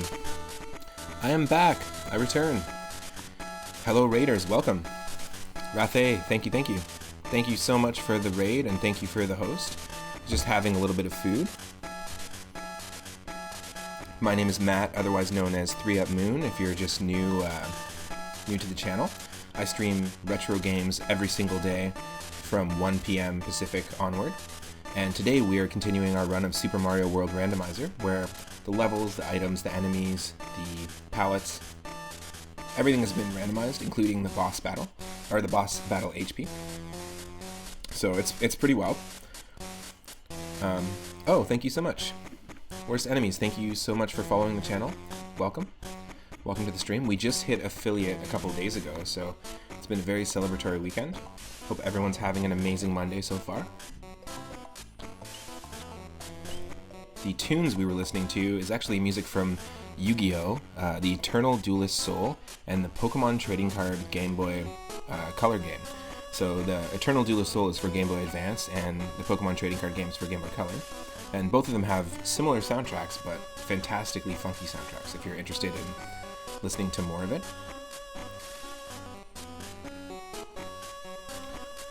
I missed some of the chat. Let me just catch up on the chat here.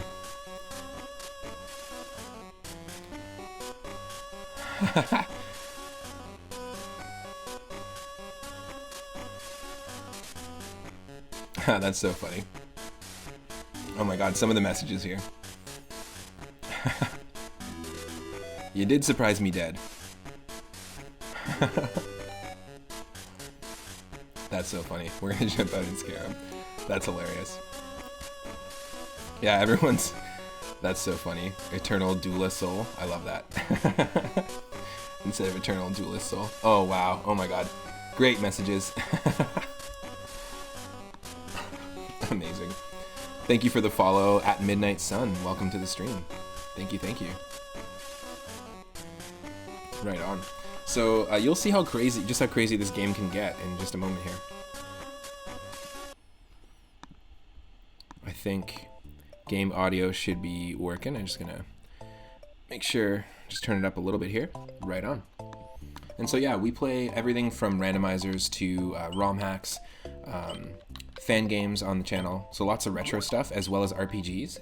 We've played Earthbound on the channel, randomized, and I've also been playing Final Fantasy IX. It's been our most recent playthrough. We play that every Friday for Final Fantasy Fridays, and tonight, or this afternoon, we're gonna play. We're gonna attempt to do a Fire Red Nuzlocke, which is essentially a hard mode challenge of Pokemon Fire Red for Game Boy Advance. If your Pokemon faint or die at all, they are considered permadead, so you have to release them or put them in the PC, and you can only catch the very first Pokemon that you encounter in each area. So it's quite difficult. We've attempted it several times on the channel. I guess the closest receptacle would be an answer to that question, more Sandies. Oh, that's awesome. Thank you so much for the support, Rathe. What were you streaming? Oh, yeah, you have to earn 10,000 Moonstones, channel points, and then you can unlock the bathroom DLC. But then you have to wait until this spring when we release the Flush DLC, so you can use the bathroom, but you can't flush until you get that Flush DLC.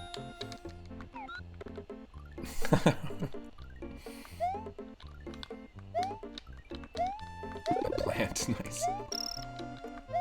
Ooh, Bug Fables. I'd heard about this game. It's on Steam, is that right? And is Bug Fables a roguelike game? Oh, wow. Interesting. So, where we left off is I went to go get Yoshi so that we could somehow use him to get underneath the goalpost and get the secret exit. Secret exits, warp pipes, and standard exits are all randomized in this, and even though if you get like, for example, you can get the standard exit and the secret exit from a level. You can complete those, but you don't necessarily, it doesn't guarantee you progression on the overworld. You can't necessarily get to the next level. So not all seeds of this are beatable. But if you want to try this yourself, the seed is AEAAADAD. Oh, weird. So Bug Fables is a roguelike that is much like Paper Mario.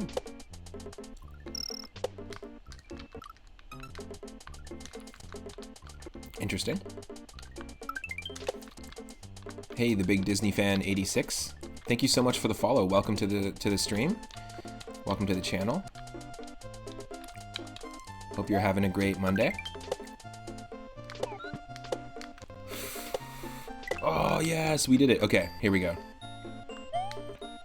Sorry, Yosh. We needed to do it. And that is the perfect thing to find here. Look at this.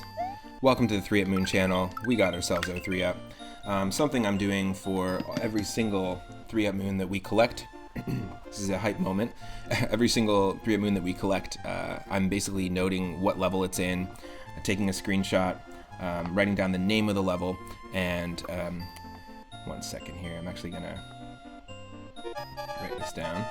Take a screenshot here, and for patrons of the channel, if you want to support the channel and can support the channel via Patreon, you'll actually have access to exclusive 3 Up Moon merch, and I'll be drawing every single 3 Up Moon we find in every Mario ROM hack, every randomizer, every fan game, and that is our 19th 3 Up Moon since we started the channel.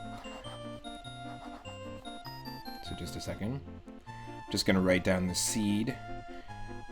This is all for the patrons, and you can also get access to some really cool, we're gonna be doing some bonus drumming videos. I'm a session drummer. I drum funk, hip-hop, jazz, country, all sorts of styles, blues. And for patrons, I'm going to be putting together medley videos of me drumming along to all of my favorite music. So my favorite water music, my favorite boss battle music, my favorite dungeon music in old video games, and it'll be sort of like an improv jam if you're into that. And since we just made affiliate, I'm really stoked now that we can offer rewards for followers and patron members. 1 second here. Just gonna write down the name of that level. Haha, yes, of course it is. The level is question mark, question mark, question mark, question mark. That old mystery moon. And the reason why the channel is called 3 Up Moon, for all the new folks that just joined in, basically, when I was a kid, the very first time I discovered and found a 3 Up Moon, it was just a really elusive moment. It was a total victory moment, and because it was something that I just had never done before, it had a lot of impact. And I know that every one of us has moments like that in modern games, in retro games, that are just kind of instilled in them, memories that of them finding, for example, like the Pegasus boots for the very first time in Link to the Past, or oh nice, sorry Yosh, or also finding a 3 Up Moon for the first time, or beating Mario, like Mario 3 for the first time, like beating Bowser for the first time. So those are, I don't know, I know that we all have those memories, so feel free to share them in the chat. I'm super down for that. Oh nice, he just passed 5,000 moonstones. Nice. So yeah, if you're a subscriber, if you subscribe, you can get access to unique emotes that will soon be approved. I just submitted them for approval a couple days ago. You'll get access to them if you subscribe on Twitch. But also, if you earn moon rocks, you can unlock them for 24 hours. So if you're already subscribing, you don't need to use the moon rocks on, or moonstones on unlocking the emotes, because that just lets you use it for 24 hours. But if you're a sub, then you can use it for the entire time that you're subscribed, depending on which tier you are. And then I have custom emotes also for people who cheer bits, which is pretty cool. Just the way that kind of Twitch is set up. And it's awesome. We've got some really fun ones that are game specific as well that'll eventually be coming out. But if you have any ideas, because the channel is just a month old, if you have any ideas for what sort of rewards you'd like to see, purchasable by the by the moonstones or channel points. I'm also very open. Please, please, please let me know. Right now, you can earn. You can essentially unlock the emotes if you're not subscribing for 24 hours. You can modify emotes. You can highlight your message in the chat. You can remind me to hydrate or check my posture. And you can also suggest a name for a Pokemon or a character in an RPG that we're playing. And also suggest a game to play, because we will be doing viewer request nights. And you can actually suggest any retro game for me to play or randomize. Oh, this is insane.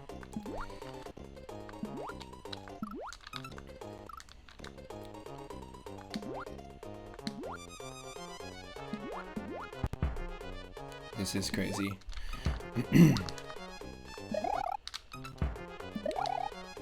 No, I don't have follow alerts yet, so I just started. Oh, Dark Evil Dead, thank you so much for the follow.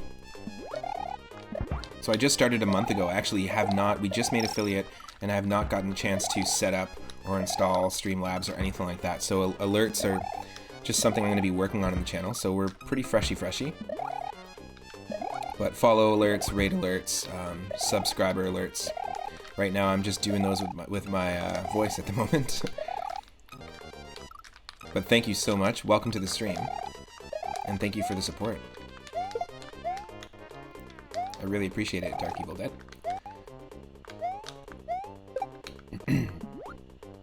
Thank you so much. And yeah, like I was mentioning, the emotes are just in approval status right now, so it does take a little bit for the first few. But I'm super humbled at the support the channel has been receiving in the first month. I've been wanting to put this channel together for over 10 years, and I spent the last 5 or 6 years as a session drummer. I'm in a band in my hometown, a couple of bands, and I used to organize concerts. I worked at a record store and organized concerts, so a lot of my life was not really focused on gaming, but focused on music. I would book and curate local and touring musicians from all over Canada and the US. We would do all ages shows in the record store. We do 3 every week with 3 bands each night, 3 artists each night of all different genres. And I was also the sound tech, the host, the MC, and sometimes the live drummer for most of the shows. So it was something we put together. I did it for the last 5 years, but because of COVID, everything's changed. You can't really do the sound tech stuff. You can't really do the live performance stuff or the concert promotion stuff. So this was kind of a shift. I was like, how can I continue to foster community and foster a space where people feel comfortable and safe and also can share their like-minded interests like music and video gaming? And Twitch seems to be that place. I've been really enjoying it. I've been meeting amazing streamers who've been super supportive and amazing viewers. So thank you. Yeah, there is a lot of stuff, especially... You are right, Rethe, in terms of the setup. There's a lot of stuff in the setup, but I'm having a blast doing it, so it's something I do not mind. I used to design the posters for all the shows that I put on and promote the shows, and so I like to dive in when I do a project, so thank you for diving in with me. Oh, there's a way to do this. Just gotta have some patience. That was lucky.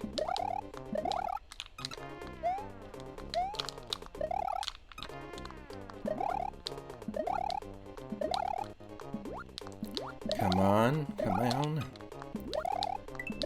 So this level doesn't normally have a Lakitu.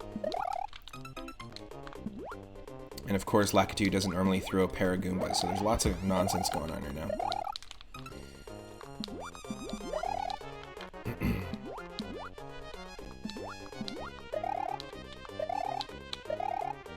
Yes. No. This is probably one of the tougher levels that we've encountered, but it can be pretty chaotic, and not as chaotic as Mario 3 can be when it is randomized. Yes. Got that sprite slowdown.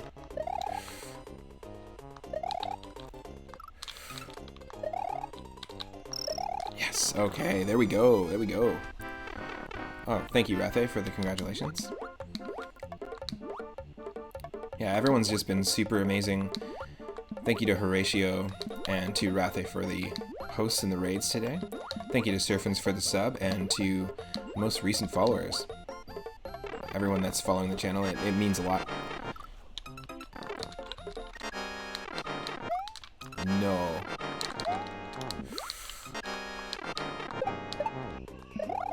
Interesting. So that is basically not giving any progression? That's insane. Okay, what this means is that one of the other warp pipes, because the warp pipes are randomized, one of the other pipes in this area is going to take us to the end. Some of these levels require a little bit of hunting.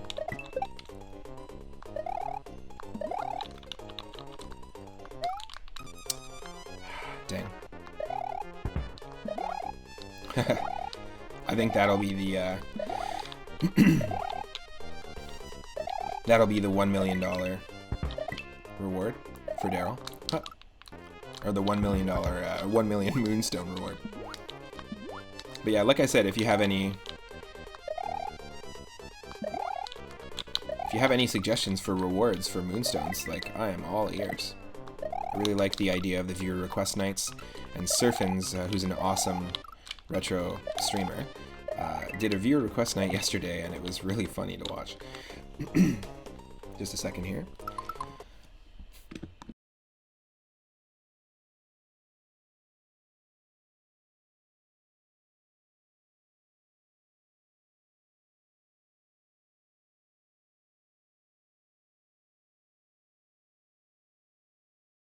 Just gonna do a quick bathroom break. I'll be right back.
Gotta have that hydration break as well.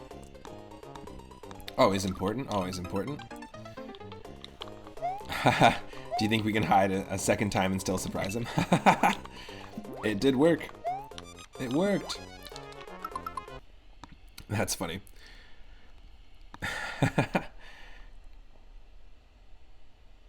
Oh, I'd be into that, yeah.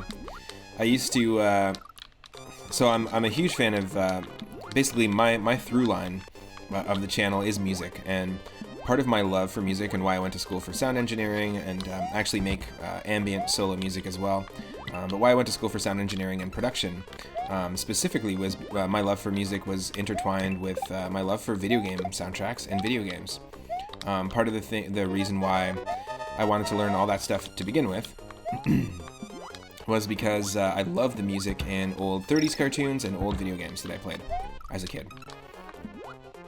And I taught a workshop a long time ago, years ago, about the history of animation from the 30s, from actually the 20s all the way to now, or at least until like the early 2000s. And so that could be a really cool reward, is maybe I show a little clip of a public domain cartoon. I'd have to do some research and just build a list of cartoons, but and maybe do a little 30-second clip and show some of my favorite clips from old cartoons. Talk about different techniques, animation techniques. I mean, I already end up doing it on the channel anyways, but that could be a really fun way to tie it in. Essentially, the reason why I loved old 30s cartoons and some of my favorite video games is because of the atmosphere that the music lent to it, and There's something about that. I mean, I love Cuphead. Cuphead is completely right up my alley, but it's such a difficult game. Like, ultra, ultra difficult. I hope this is a beatable level. Come on.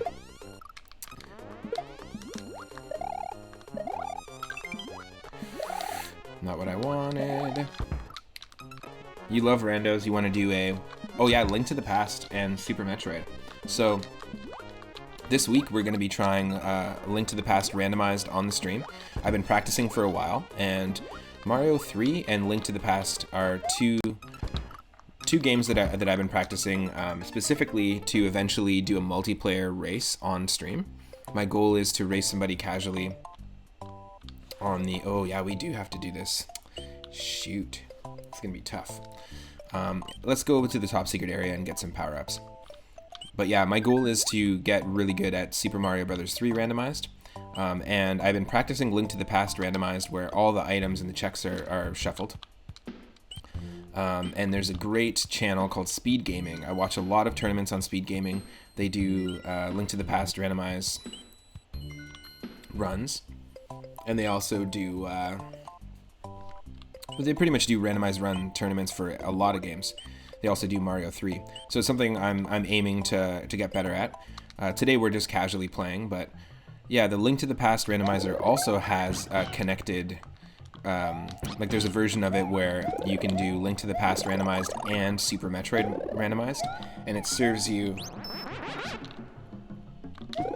like levels and stages from both, if that makes sense. Pretty cool to watch. Dark Evil Dead, are you also a streamer as well?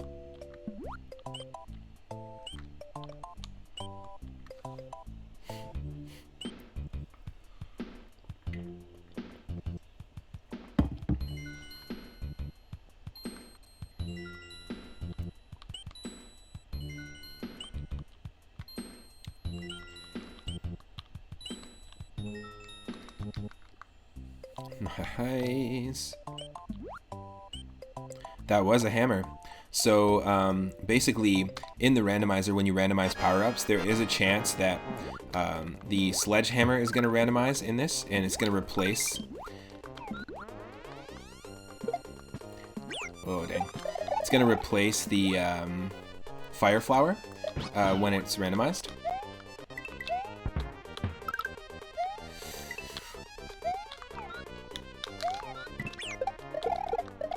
Nice, that's what I wanted. That's what I wanted.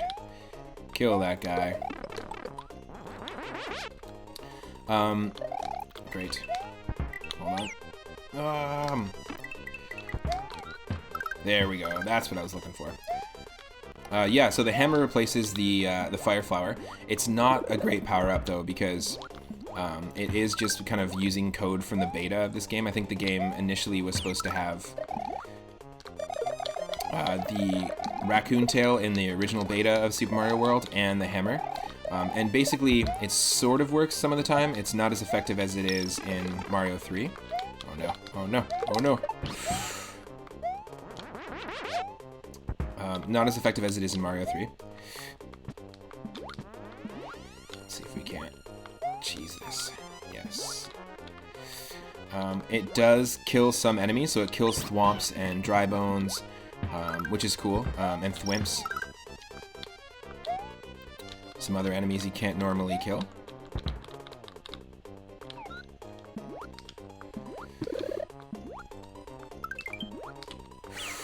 No. No. But it is a little bit of a shame.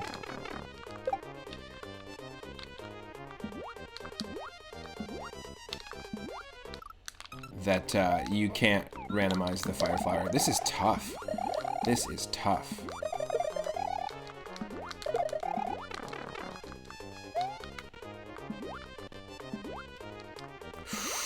Wow, this is really tough. Because the water's also pushing us backwards as well.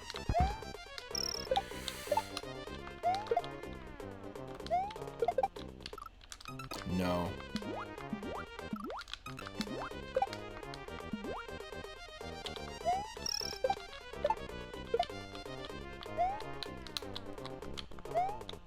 Oh. This is nuts. Yeah. Exactly. Oh. There we go. That's all we were looking for. Finally. Hey, Two-Tone 8, how's it going? Welcome, welcome. Not much. We are just doing another run of Super Mario World Randomized. Welcome, welcome. Just making it into the Forest of Illusion. Before we continue, though, I want to go back to Vanilla Dome and see if we can't unlock this little bridge section of World 4 that has not been unlocked. Thank you so much for the bits. Much appreciated.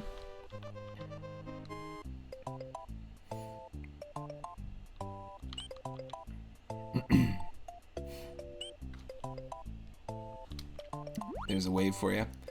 Let's try this. We haven't beat this yet. Roy's Temple. But yeah, Rathe, I have to say, like you were saying earlier in the chat, question mark, question mark, question mark, question mark. Easily the best level. Nice. To anticipate your words or questions, because I'm on mute. You're welcome for the bits, and I can't. I have a fiance. Nice. I can't either. I have a partner. Thank you for all the support. Two-Tone 8 is a fantastic streamer if you're really into retro gaming. He also plays Super Mario World ROM hacks, and he helped me right from the very get-go of our journey here on Twitch. And also, if you're a fan of the Castlevania series, highly recommend checking out that channel. I don't have any shout-out commands, but that is my verbal shout-out. Lots of cool Castlevania content, lots of cool retro gaming content. And just a general great place to hang out. Oh.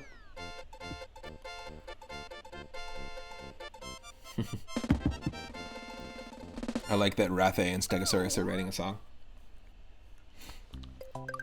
Seriously, write those down, the lyrics. Ooh, interesting. Okay. Another hype zone. Okay. Yeah, we've already basically been here. So that... Does that fully clear it out? Yeah, it does. I was hoping it might have given us access to the 8 post-game areas, or in Star World, or maybe even connect us straight to Bowser. That's okay. So let's go back. Let's try and take on this upper section here. If we can. Secret exits and standard exits do not always behave the way that you expect them to in this. So let's take on Emerald Dome 4.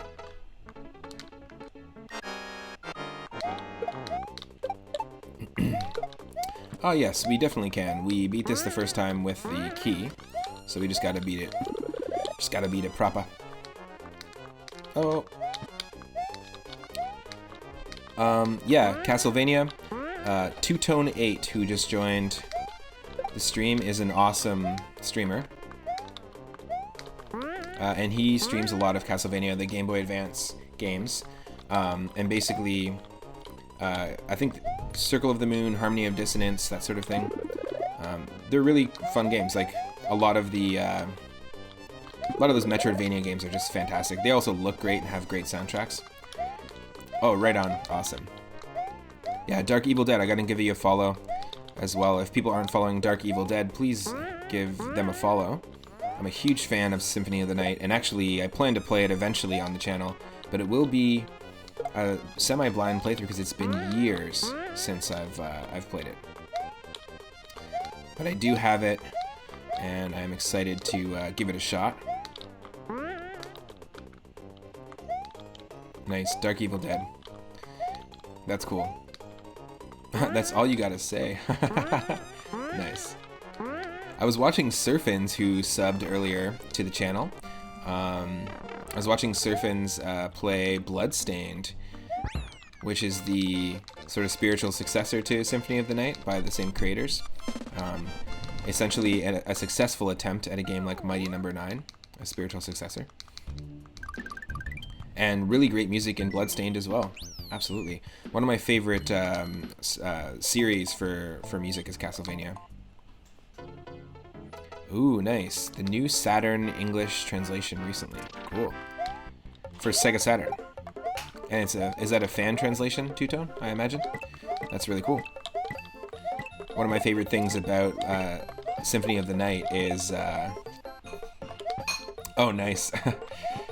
Yeah, if anyone knows how to set up alerts and all that stuff, I'm super new to it, so I would love, if anyone wants to help out, some tips and tricks. But yeah, one of my favorite things about Symphony of the Night is the fact that once you beat the castle, you have to beat the castle inverted or upside down. That's really cool, and that to me just I equate a lot with Link to the Past, with the light world and the dark world. So I have Streamlabs, by the way, and I just don't know how to get it to work. I just downloaded it. I spend a lot more of my time streaming than setting up my stream, ironically, but that's fine. I'm having a blast streaming, so I don't want to slobs, nice Streamlabs. Slobs basically does it for you. Cool, awesome. Yeah, I've got some good ideas, some fun ideas for how to brand it as well. Yeah, I mainly stream. Okay, perfect. So that's the same setup as me then. I mainly stream using OBS, and then Streamlabs is just additional stuff. I gotcha. Hoop, hoop, hoop.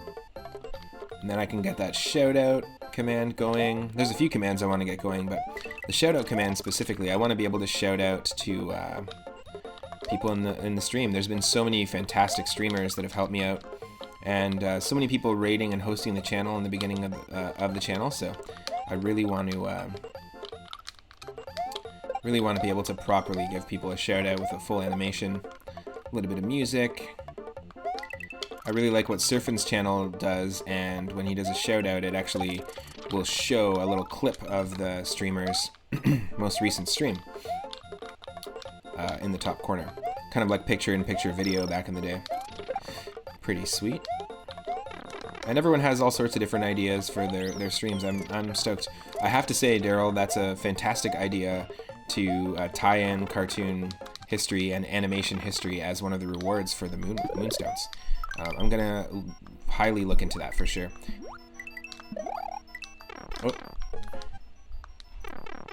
Oh, cool. Nice. Oh.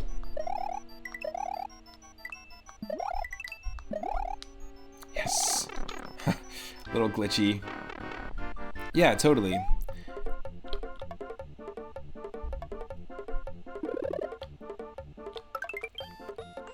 And another thing is I want to get my chat up on screen. That's a huge one. But first things first. We want to get those emotes ready to go.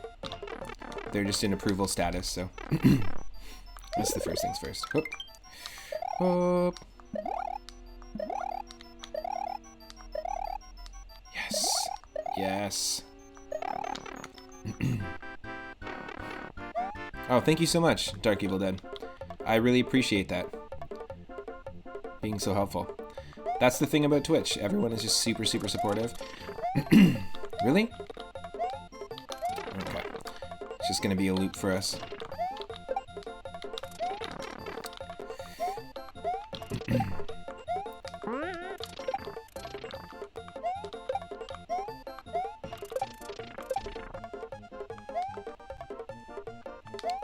Oh. That's a shame.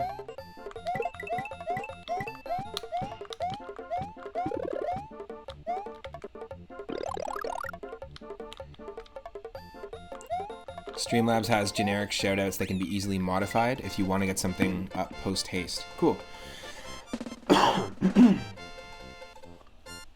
good to know.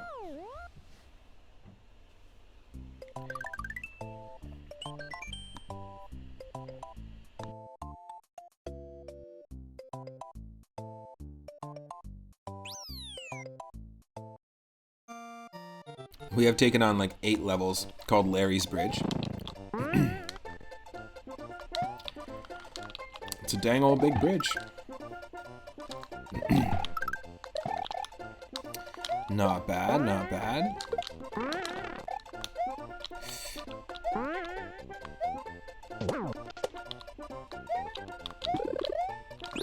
And there's the hammer. This is what we were talking about, Rathe. So, it is useful, but it does not work on chucks. Unfortunately. But I guess neither does fire, so... If it's replacing the fire flower, that makes a lot of sense. Whoop. Oh, what a waste. That's okay.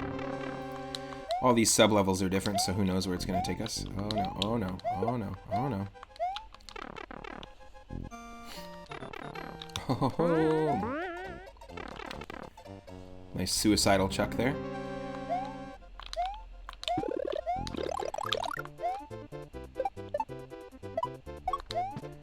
Secret keyholes stay in the same place, but the keys can be anywhere, and I've definitely found the keys on that screen before. Or the key.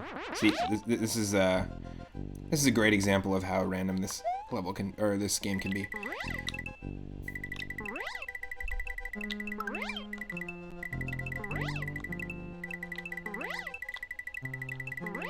Yes, this is some good cape action right now. I don't normally see this. Wow, I've never done that before, I gotta say. I've never cleared that whole screen. It's like I got rhythm in me bones. It's basically all about rhythm there. Little extra help when you're a drummer. Larry really wants you to visit his bridge. That's awesome. It's like, come on. I like to think that there's like 300 Larrys out there, and they all have bridges. Oh yeah, see, there's so many Larrys. You got Larry's Temple, Larry's Bridge.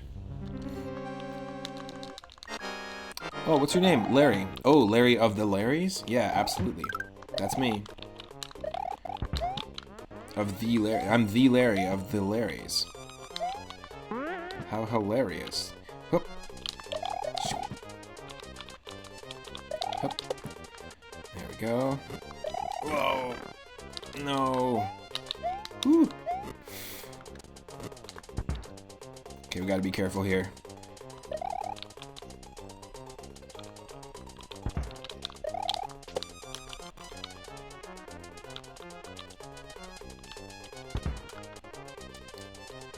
Tense moment.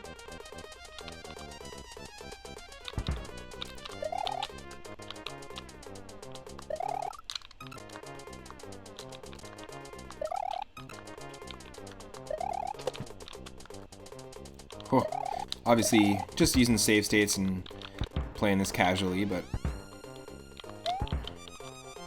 Ah! This is tense.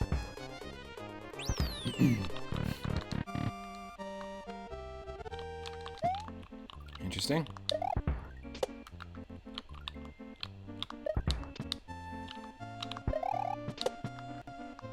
So yeah, if we had the sledgehammer here, we could kill these thwomps. Just turns them into coins. And clips. Oh, yo, yo, yo. Forget about it, man. When we play Super Mario Brothers 3 randomized, it's pretty nuts. Thwomps can randomize anywhere, but they can move in any direction. And so you're using audible clues, like sound effects, as cues to be able to figure out which direction it's moving in. And sometimes it doesn't move until you get close to it, like how thwomps are typically programmed. The other crazy thing is that diagonal thwomps can appear anywhere. Sorry about that. So yeah, it can be pretty nuts. It can be a lot more chaotic than this, which is not necessarily great if we're practicing trying to do a randomizer run. But also, I love that game. It's, like I said, it's one of my favorite games of all time, if not my favorite game of all time. Hoop. Hoop. Ugh. Dang. Every time. Get me out of here. Larry only has one bridge, but he moves it every time. He moves it every time because he's really proud of it. That's amazing. That is awesome.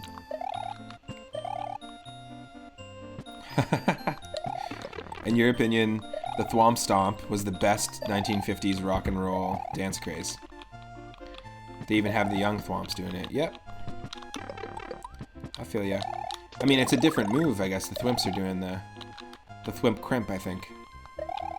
There's also that shortly lived phase, the Thwomp Crump. Just from early 2000s. Yeah, diagonal Thwomps suck. Oh, come on.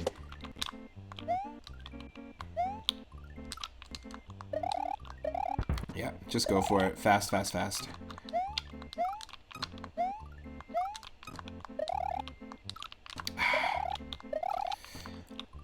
Damn, Thwimps. Thwomp versus Thwomp, who wore it better? I guess Thwomps can be the diagonal ones. Yes. Jeez. Finally. Alright. So, I believe this might be our first boss fight of the seed.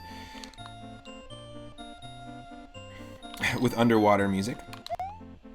And it can be anywhere between 1 and 20 hits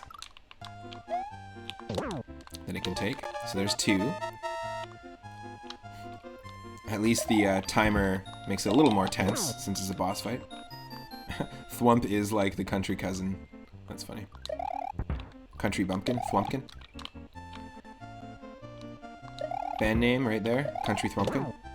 Oh.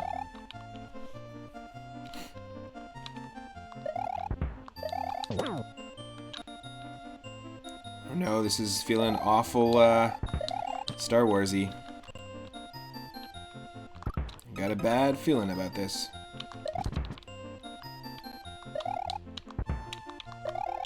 Oh no. If it has 20 hits, we're gonna be crushed.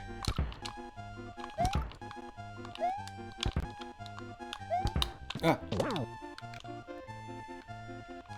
Oh no! This is gonna suck. Nice, little diagonal hit. Never had that happen before. Oh no, oh no! Ah! What? What? That's insane. That was awesome.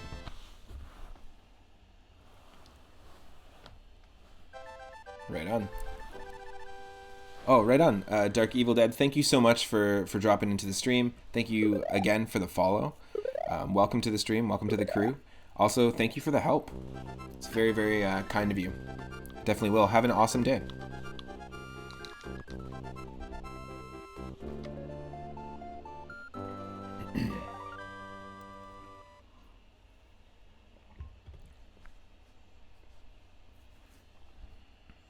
Let's keep it going.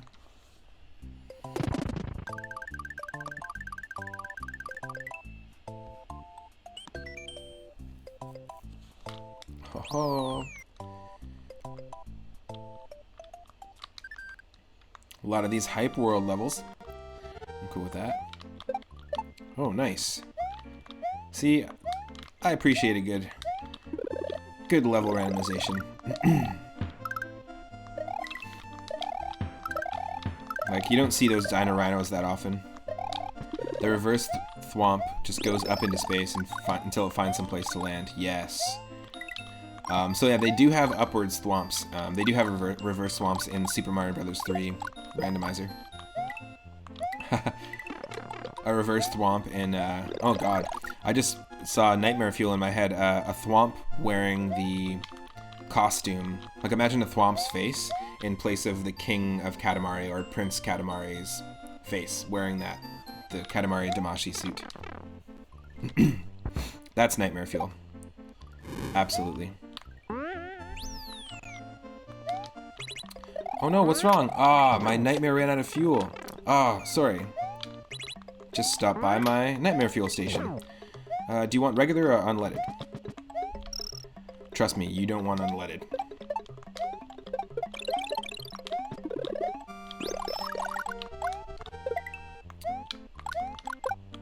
Do you pay at the pump, or is this a self-serve Nightmare fuel station? Oh, you gotta pay at the pump for this one. Oh, damn it. I guess pay at the pump would be self-serve. Whoa. King Thwompamari. Oh my god. That name is great. If anyone's looking for a brand new username for Twitch, please, King Thwompamari, you have to. There's also the Thwomp2Z, Daryl, as well.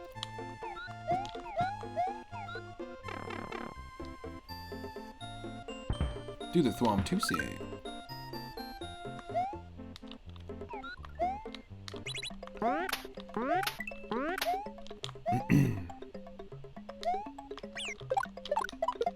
Now I really wish that that was a cape, because there's something for us here in this level, and I think everyone knows it.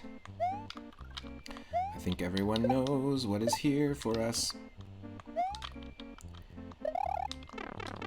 I'll give you a hint. It's my name.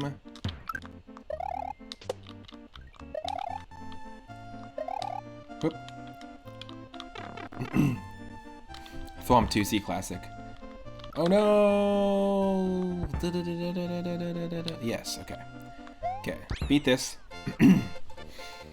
And I'm going to preemptively write down information about the 20th 3-up moon that we're going to find, because there is one in this level. And if you're just tuning in, I am writing down every single 3-up moon that we collect in every run of Super Mario World, whether it's randomized or a fan game or a ROM hack. And I also am going to be drawing all those 3-up moons specifically for the patrons of the channel. I know I've mentioned it more than a few times on the stream here, but it gives me something to talk about while I write down this stuff. What seed it's in, where we found it. I'm going to take a screenshot in a moment, and then the name.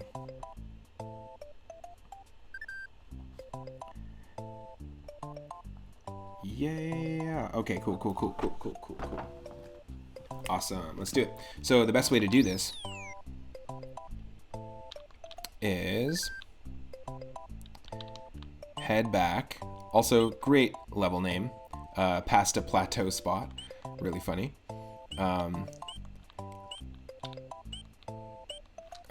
They could just draw the king with the thwomp head for a logo. Awesome. Oh. Hey, Marito Chavez, thank you so much for the follow. Thank you for the posture checks. Good on you. When I play these randomizers, I always forget to check my posture. Really appreciate that. Thanks for looking out. I see you've also got a hydrate in there as well. So I will 100% take a moment to drink some water. Thank you for reminding me, and feel free, everyone, to join in. We all gotta have that water.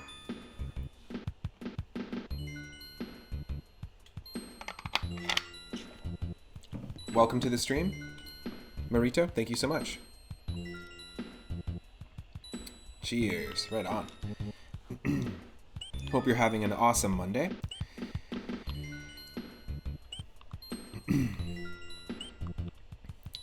Feel free. Go for it. Okay. We're going to head to the top secret area, which is down here.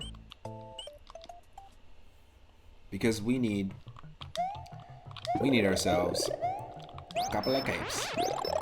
Just a couple of capes.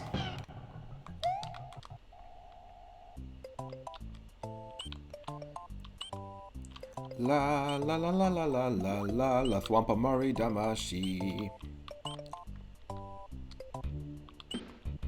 I am in full support.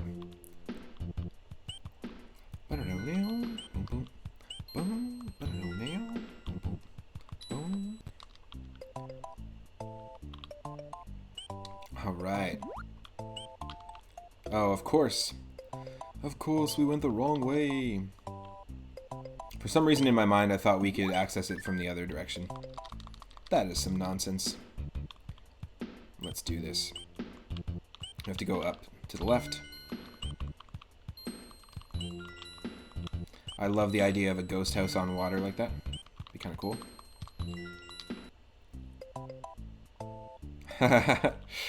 An ancient history passed down for the last 15 minutes.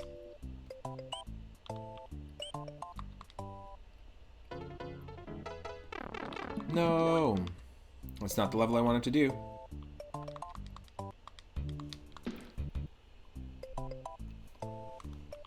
We basically need to go back into the level we were just in. Sorry.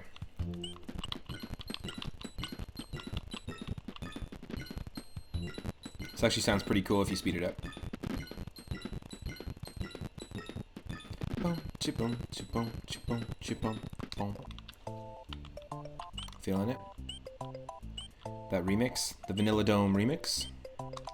Oh, I did it again. I did it again. No!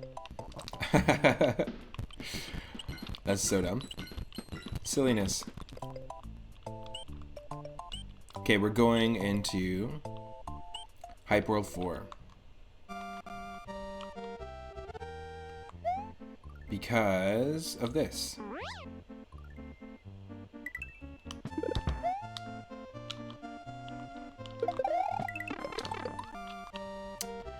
No.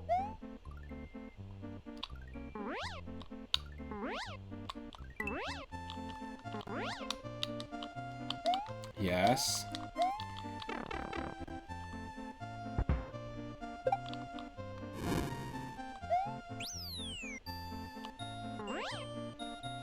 Yes, it's up there. I see you, 3-Up Moon. I see you, I see you. Hype World 4. Okay, we gotta do this. Nice, that was some good moves. Those are some moves.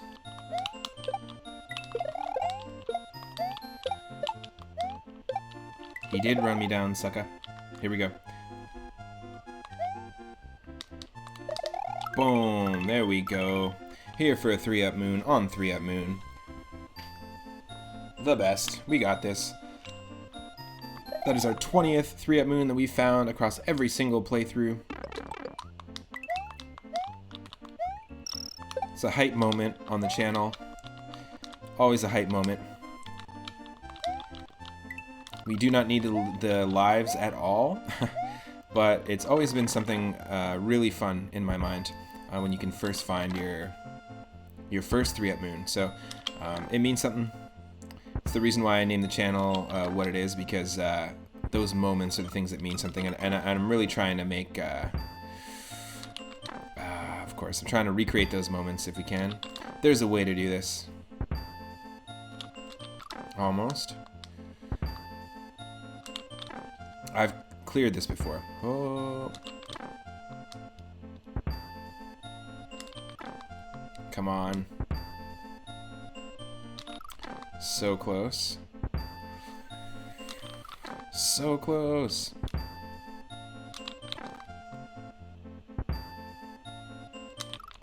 This is doable. We've done this before. We've done this as Big Mario, though, and I don't think he has any different of a... Oh, so close.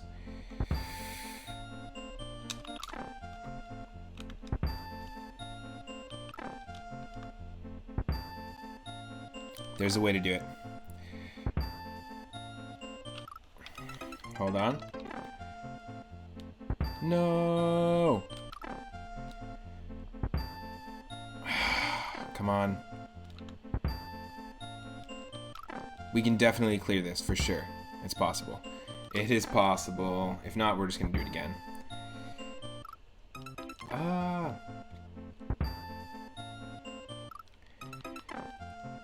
No!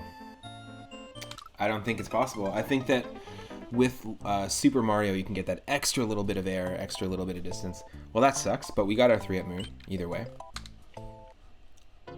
That is Hype World 4. Let me just write that down real quick.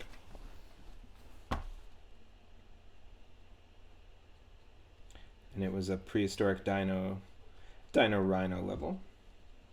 It's always important to note. Dino Rhino. Okay. Alright. In the water, definitely. Okay, so this level normally doesn't randomize the torpedo Teds, but it randomizes the fish. It's not like Mario 3, where you can't jump on enemies underwater. You can here. Thankfully.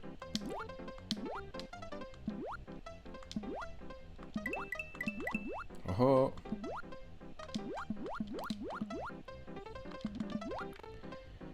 Wow. Just be careful, be careful. This thing's gonna really mess with you. Not a big fan of these torpedo Teds, but I am glad that they don't, they're not in the enemy randomization pool, so they don't just show up anywhere.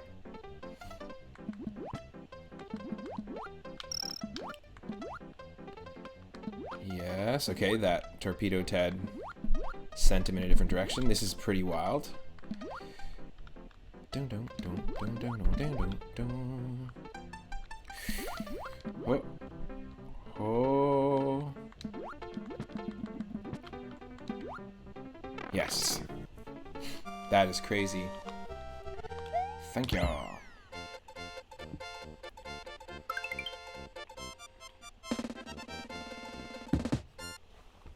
Wow, wow. No, but that would be awesome. And so there's things in the Super Mario Bros. 3 randomizer as well, like the tornadoes that you have to run past in the Angry Sun level. The randomizer I'm using doesn't have the tornadoes in the item pool, or in the enemy pool of randomization. It will just replace them in the Angry Sun level with like a Goomba or a Koopa.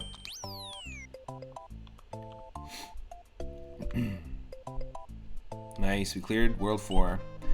Now we're on to the Chocolate Bridge 7. But yeah, there is a newer version of the randomizer for Mario 3 that I haven't used yet, but I will be doing that for our next run. Ooh, yep.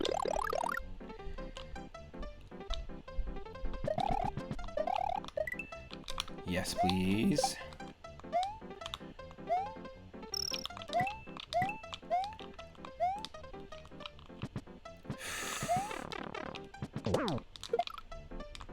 Interesting. Okay, so we might have to do some crazy stuff here. We've had to do some really wild... Ooh, a fuzzy tornado would be insane.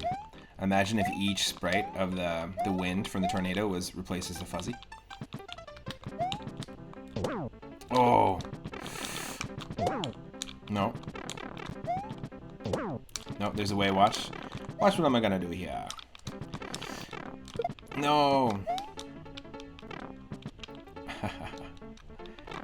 Damn, okay, well, this means that we're not going to take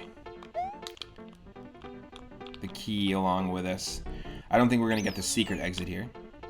Unless, does the charging chuck respawn? Yes, he does. Yes, he does. Okay, cool, we can do this. Hold on a second.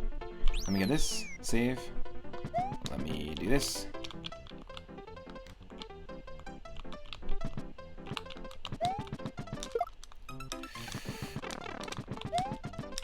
I got a plan here. I got a plan. Oh.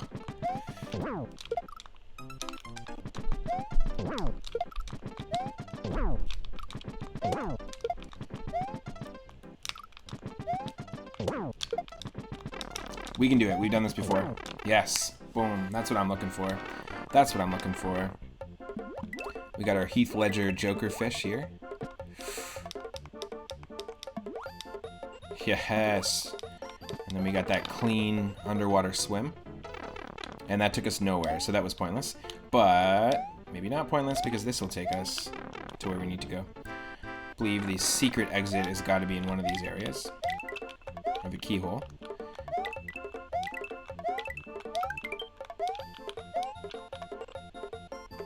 Ooh, big time plays.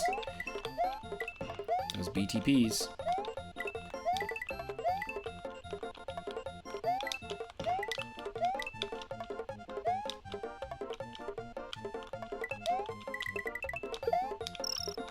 Yes. There we go. That nice kick.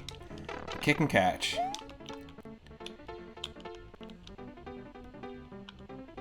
Good old kick and catch in the chicken hatch. I have no idea. I just say it's cool, or like GG, or like nice job, or like you're improving, instead of Pog. No idea. I envision that it means pretty old gamer. That's a pretty old gamer. Oh my god. That's what it means to me. That's what it means to everybody now. Because what it means to me is now what it means to everybody. Nobody has a choice at all. Nobody. Not even me. I don't even have a choice in what I'm saying right now. This is just what it means. Also, we all know what Pogs are. Come on. They're tradable, almost like marbles. If you grew up in the 90s, we all know what a Pog is. Just look up Pogs. And you'll have a blast.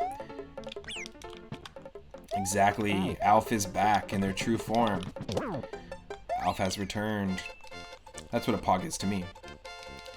Basically like a game of marbles back in the day. You collect these little coins, these little cardboard coins that were like holographic. And you would like flip them.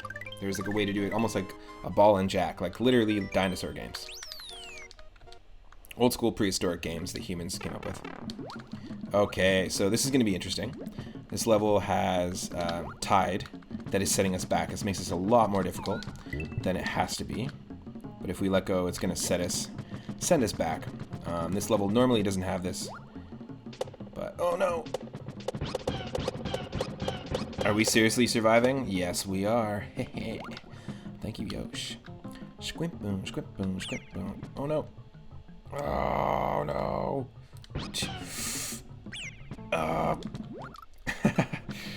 It's insane.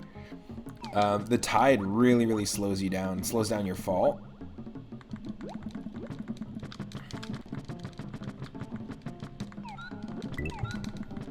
Oh, come on. Truly slows you down.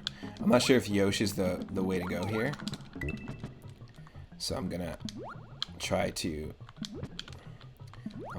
actually utilize this to swim a little faster in just a second. I just don't want to lose it and use it to hit this thing. There we go. It's a little bit faster. It helps. Ah, damn. I said I don't want to lose it. Yeah, this is really the least ideal way that you could play. That you can play this level. Oh! No. I wanted that throwing block. Okay.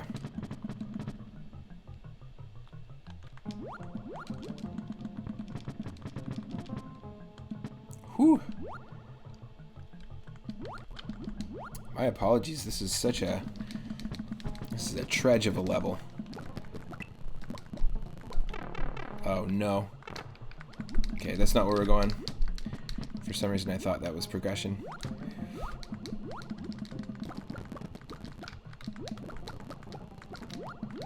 Holy. Can't even speed it up.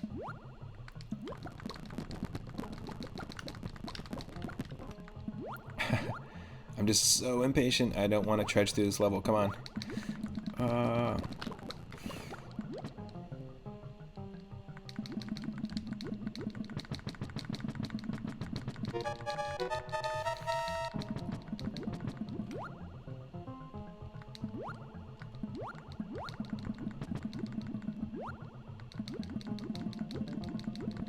Wow.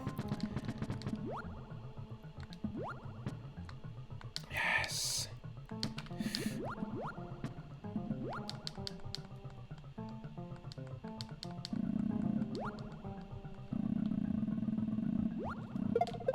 Yes.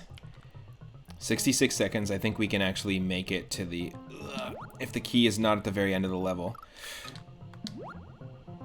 You've surfaced from the catacombs after studiously researching the forgotten tombs of those we cannot name. Oh, Pog means play of game. Oh, give me a break. Just say GG, people. Get out of here. Just get out of here. Play of game. Play of the game? Of the game? Like, come on. Or the play of the game? Like, have some... Chutzpah. Get out of here, humans. Get out of here, humans. If you're a human, get out of here. I'm ashamed that we come up with silly abbreviations for things. That's nuts. I really don't care, but I mean, it's not. I'm never gonna use it. Just saying. Hope. Yes! Finally. Pogs are still flippy coins to me. Flippy little holographic coins with Alf on them. Ooh, that level sucks. And unfortunately, we're gonna need to beat that level to get progression.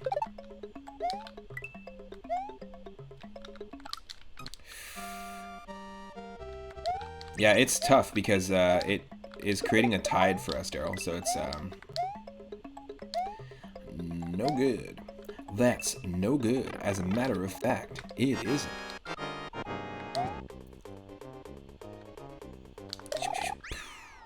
Always got to spin jump on that switch. That's the way to do it.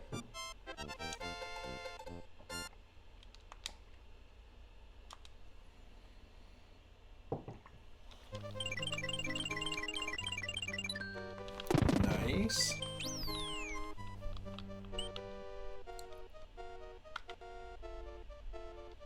Okay, let's take on this level and beat the standard mode of it. And then I'm just going to take another just short break as well after this. But we're not going to stop the stream, so stick around. Just going to put some more tunes on from the Pokemon trading card game for Game Boy Color. A little bit of that funky tunes.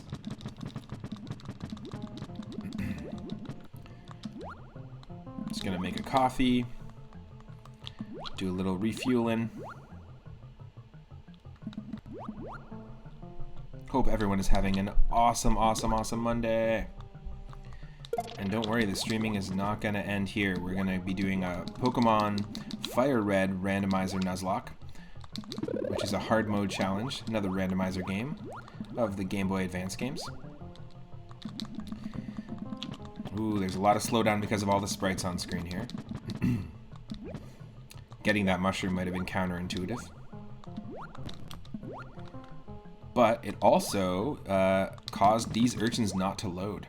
So there can be some pretty interesting results with that sprite slowdown. There's a sprite limit that the game can handle, so.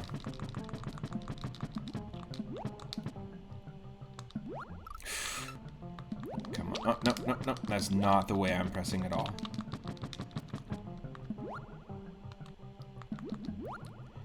Yeah, this is tricky.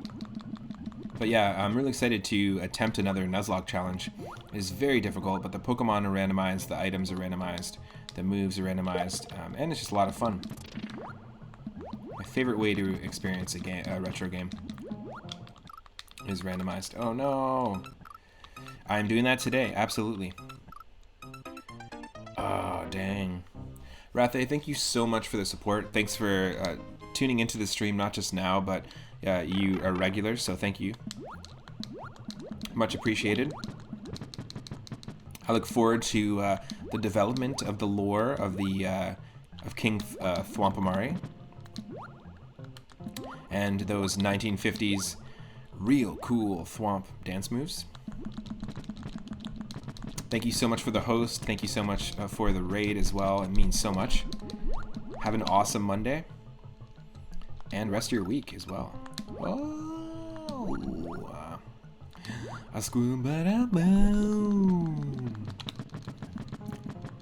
and yeah, we'll be doing the Fire Red Nuzlocke today. Don't worry, Daryl. I'll send you a private message about that one. Oh, it'll be about 6:30, more likely 7 o'clock p.m. Pacific today, because we're spending a little time on this. Oh, and if anyone that is just curious to see what I'm streaming next, you can pretty much just tune in every single day at 1 p.m. Pacific onward, and I'll be playing all sorts of stuff. Come hang out. I really appreciate it. Oh, look at this donkey fish over here. Get out of here.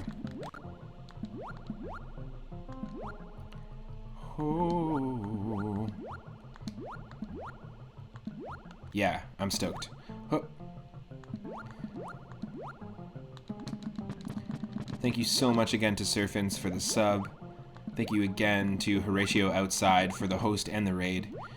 It really means a lot. We gotta all support each other, and Horatio Outside, Surfins, and Rathe are fantastic streamers. Also, thank you to Two-Tone8, who's also an amazing retro streamer if you don't follow him already. Thank you for the bits. And thank you to all the recent followers. Marito Chavez, Dark Evil Dead, and there's a few other ones I can't see on screen right now, but thank you so much. Your support means the world.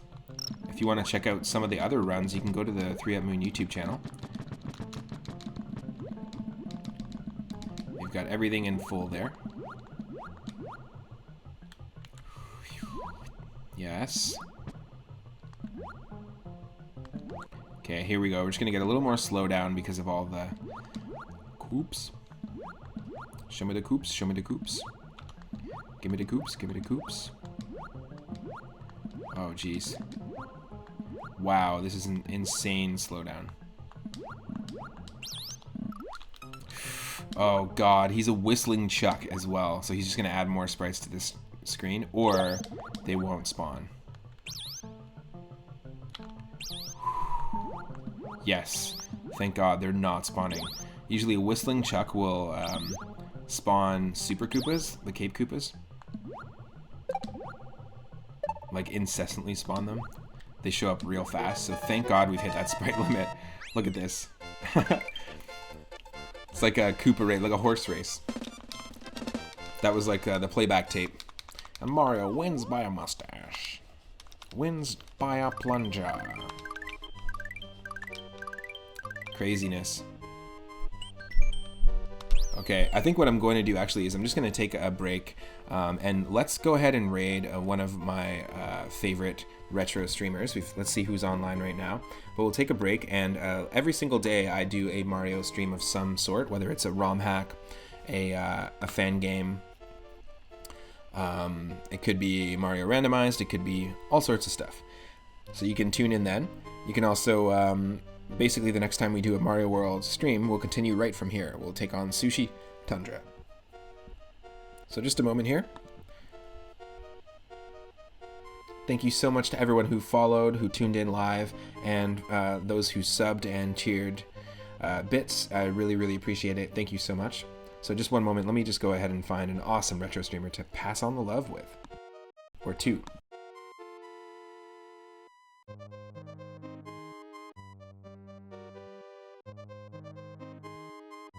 Okay, we're going to give a raid to Two-Tone8, who we've been mentioning in the stream here several times. He's a fantastic streamer. Stick around, and we will pass that love on. Two-Tone's raided me 3 or 4 times, so I haven't been able to share the love yet. So let's go ahead and check out his channel. He's an amazing retro streamer. He's been super supportive since the very beginning, like Surfins. But I will be back tonight. We're going to be doing a 7 p.m. Pacific Pokemon Nuzlocke challenge of Fire Red. And we're going to randomize it because we're crazy. It's going to happen. Alright, stick around for that raid. You can earn those extra moonstones, those extra channel points. Thank you for being such awesome people. And thanks again for the sub, Surfins.